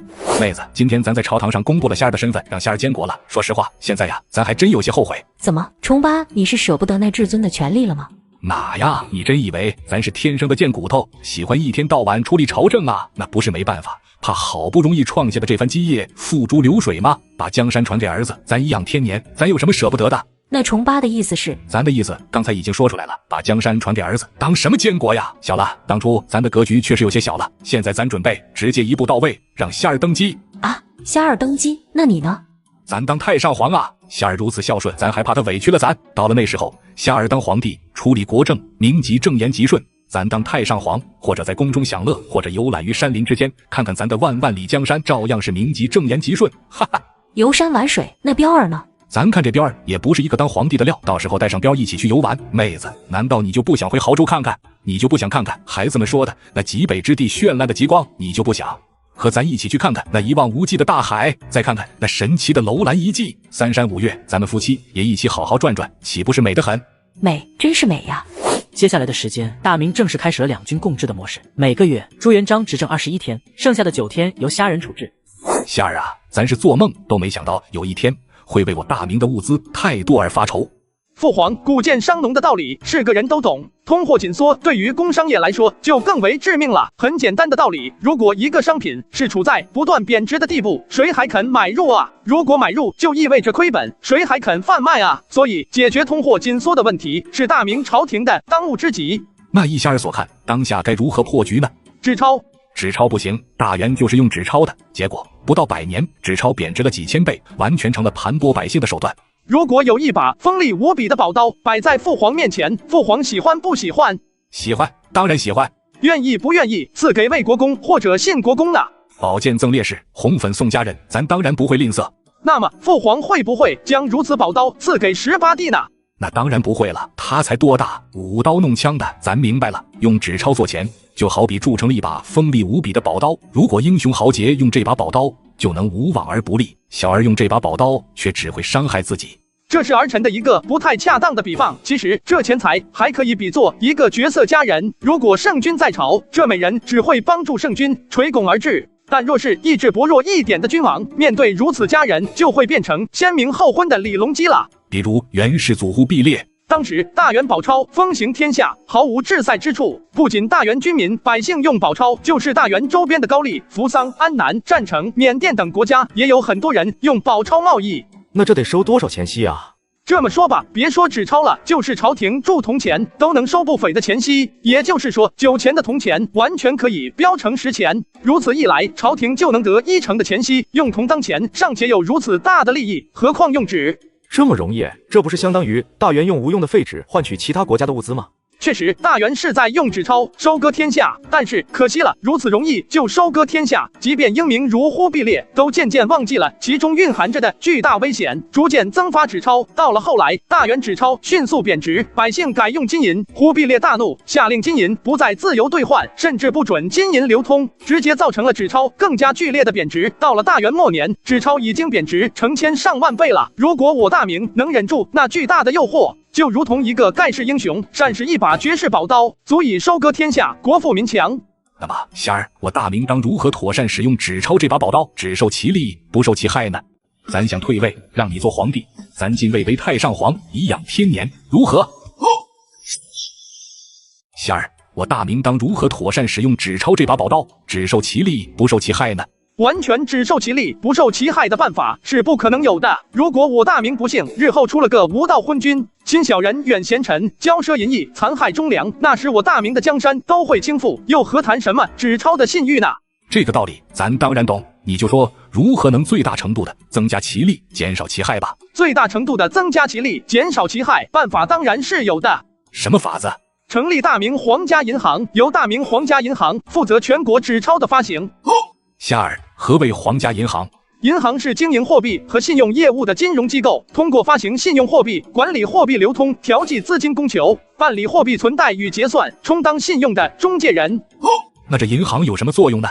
其一，每个银行都要一个行长，行长最大的职责就是保持大明纸钞价值的基本稳定。除了宰相和皇帝之外，任何人无权对大明皇家银行行长发布命令。其二，大明皇家银行应在全国各地建设分行，先在各地省城设置分行，然后是州城、县城，甚至在全国各镇都要建立网点。其三，大明皇家银行的各网点面向全国的军民百姓开办存取款的业务，存款利息低，贷款利息高。但是贷款最高利息不超过年息的10%。其次，银行各网点之间通存通兑，汇通天下，促进工商业的发展。其五，除少数高层外，大多数大明皇家银行的职员虽领朝廷俸禄，却无品级，不算朝廷官吏，只算大明皇家银行的雇员。其六，大明朝廷的税收逐步过渡到全部以纸钞征收，甚至让大明皇家银行参与到税收的征收中。如此一来，地方官吏就无法收火耗。其七，15年之内，金银和纸钞随时兑换，手续费百中取一。哈哈哈，小了，是咱格局小了。现在看来，这大明皇家银行才是收取天下财富的大杀器。当然了，最后我们还要对皇子进行足够的金融学方面的教育，对天下人普及一定的金融知识，在科举中加入一定的金融学的考试内容，要让天下人形成一定的共识。国家最重大的事就是治政、军事还有经济，三者缺一不可。保持币值的基本稳定，保持大明皇家银行的正常运行，就是经济的重中之重，即便天子也不可妄为。下而英明，加强教育，上下共识，想必即便我大明不幸出了一个不那么出色的天子，也不会在纸钞上捅出太大的漏子。不得不说，只要不滥发纸钞，这大明皇家银行对百姓来讲是千百年来难得的善政，对于朝廷来讲，能增加至少1倍的收入，是前所未有的利器，公私两便，利国利民啊！就这么办了吧。如今我大明金银不敷，大有爱工商业之发展，咱们要速速开办大明皇家银行，发行纸钞啊！但是现在的朝廷从哪找那么一大笔准备金的？父皇儿臣倒有一个办法。虾儿请讲。倭国可以开矿，儿臣之前让彭景胜在倭国推行福寿膏，现在倭国现状估计一片狼藉，咱们可以在倭国开矿。对呀，倭国还能开矿，那还等个鸡毛啊！赶紧让彭景胜把倭国的矿权给咱大明开回来。是，父皇，儿臣等会就派人送信给他。霞儿，咱还有件事情想与你商议。父皇请说。咱想退位，让你做皇帝，咱进位为太上皇，颐养天年，如何？父皇说的哪里话？父皇春秋鼎盛，身体康健，正是大展宏图之时，儿臣负于继位足矣。父皇退位为太上皇之说，实在大不妥，还请父皇收回成命。这大明江山早传晚传，还不都得传给你？我都和你母后商量好了，准备把皇位传给你，然后带着彪儿和你母后一起去看看咱大明的大好河山。啊！父皇，这霞儿你就别搞什么3次3让了，咱觉得那些规矩都太俗套了，不真实。咱之前本来想传位给彪儿的，但是彪儿优柔寡断，咱想帮彪儿清除所有的障碍，让他舒舒服服的当皇帝。但是自从你回来以后，咱觉得呀，咱很多事情做的都不如你，你有勇有谋，击败鞑靼，荡平倭寇，发明牛斗，收服岭南，简直就是天生的帝王料。是啊，皇兄，你做皇帝，大明一定会比历史所有朝代都要辉煌。虾人怎么也说不过朱元璋和朱标，只好无奈的先答应下来，后面再找机会推辞。洪武18年10月初1，朔日大朝会。虾儿，儿臣在。自从洪武10年来，黄河年年都清上几日至2个月不等，今年还未曾过完，就已经清了3个多月。不少群臣上表称赞尔之恩德，你以为如何？黄河水清，多赖父皇洪福。黄河沿岸百姓体恤朝廷保持水土，以及以孙立道为首的官吏民夫辛劳治皇之功，儿臣虽然不乏微功，但着实不值一提。吾儿过谦了，保持水土，提拔干员，全是尔之功劳，终使我大明有如此治皇之功。说是微功，恐怕不符实际呀。说实话，咱以为论起治政之能来，霞儿你在咱之上。父皇谬赞了，并非谬赞，而是有感而发。霞儿啊，咱再说一遍，论起治政之能来，你已经青出于蓝矣。为天下百姓计，咱应禅位于你，颐养天年。不可，万万不可！有何不可？诸位爱卿，咱大明太子开办科举，击败鞑靼，荡平倭寇，发明牛斗，收服岭南，有如此文治武功，你们以为他能做一个好皇帝否？能带领你们统一寰宇，实现天下大同否？能够青出于蓝，为一代圣君否？既然如此，咱有旨意，万民拥戴，这大明3万里江山，1亿3千万子民的担子，霞儿你就担了吧。儿臣岂敢不应命？从明年元旦开始，不再用洪武纪年，改用开疆，是为开疆元年。这就是相当于告诉天下人，明年要换皇帝了。而且告诉天下人，大明虽然要换皇帝，但是国策并没什么改变。陛下英明。老子朱元璋洪武，儿子朱瞎继续开疆，大明开疆拓土的步伐并没有停止。吾皇万岁万岁万万岁！眨眼间就到了大明开疆元年的元旦。夫君起床了？起得这么早？不早啦，都3点了。今天是你的大日子，谁不得勤勉着点儿？我爹这会儿说不定都到了社稷坛了呢。这么说，我还算起得晚了。晚不晚的，那是夫君说了算，我可不敢说。从今天开始，天大地大，夫君最大。夫君哪怕是春宵苦短日高起，从此君王不早朝呢，包括妾身在内，谁又敢说半个不字？放心，即便我春宵苦短日高起，从此君王不早朝，那也只会是因为妙卿你。切，不稀罕。很快登基大典开始了。大明皇宫3大殿：奉天殿、华盖殿、景深殿。其中华盖殿最小，又位于奉天殿和景深殿之间，是皇帝举行盛大典礼之时短暂休息的所在。儿臣参见父皇。夏儿啊，咱早就说过，你登基之后，朝政概不过问。但是这不是你还没登基呢，咱还有最后一件事想要问你。父皇请讲。你马上就要继位了，你对皇帝之位的看法有没有什么领悟？启禀父皇，儿臣还真有一些领悟。说来听听。所谓皇帝金口玉言，一言而为天下法，何等威风！但是谁又能为皇帝立法呢？没有。所以皇帝是世界上最孤独的人，他做的一切没有人能从上而下的帮助，只有从下而上的辅助，无论是对是错都没人制衡皇帝，只能自己琢磨，自己判断，自己承担。对了，儿臣觉得有句古诗最容易形容一个有道明君的心境。什么古诗？前不见古人，后不见来者，念天地之悠悠，独怆然而涕下。这是陈子昂的《登幽州台歌》，好啊！如此解释，并非陈子昂的本意，却的确可与明君的心意相成。只要你坐在这个位置上，战战兢兢，如履薄冰，时刻怀有恐惧敬畏之心，何愁我大明不幸呢？把大明交给你，咱放心。父皇谬赞了。走吧，扶咱去奉天殿，咱再送你最后一程。谢父皇。吾皇万岁万岁万万岁！诸位爱卿平身，咱登基以来已经28年了，以年齿论也63了。世人都叫咱万岁，但是咱明白，人生70古来稀，历代帝王能活过70岁的已经是凤毛麟角了，咱又如何能例外？如今太子正当盛年，无论文治武功都青出于蓝，在咱之上，咱应禅位于太子，颐养天年，安享富贵。逍遥王，你来宣咱的禅位诏书。儿臣遵旨。随后朱标宣读了退位诏书。拜见你们的新君吧。吾皇万岁万岁万万岁！众卿平身。如此甚好，我大明江山后继有人，咱可悠悠临下，安享晚年了。从今以后，一切军国政务皆由皇帝决断，勿扰朕宫。然后朱元璋站起来，向着奉天殿外走去。朱瞎率领文武百官在后面相送，一直送到奉天门下。别送了，天下没有不散的宴席，尔等君臣相得，治理好我大明江山，朕心愿足矣。臣等恭送太上皇，太上皇万岁万万岁！朱元璋向着宁寿宫而去。属于他的时代真正结束了，属于朱瞎的时代才刚刚开始。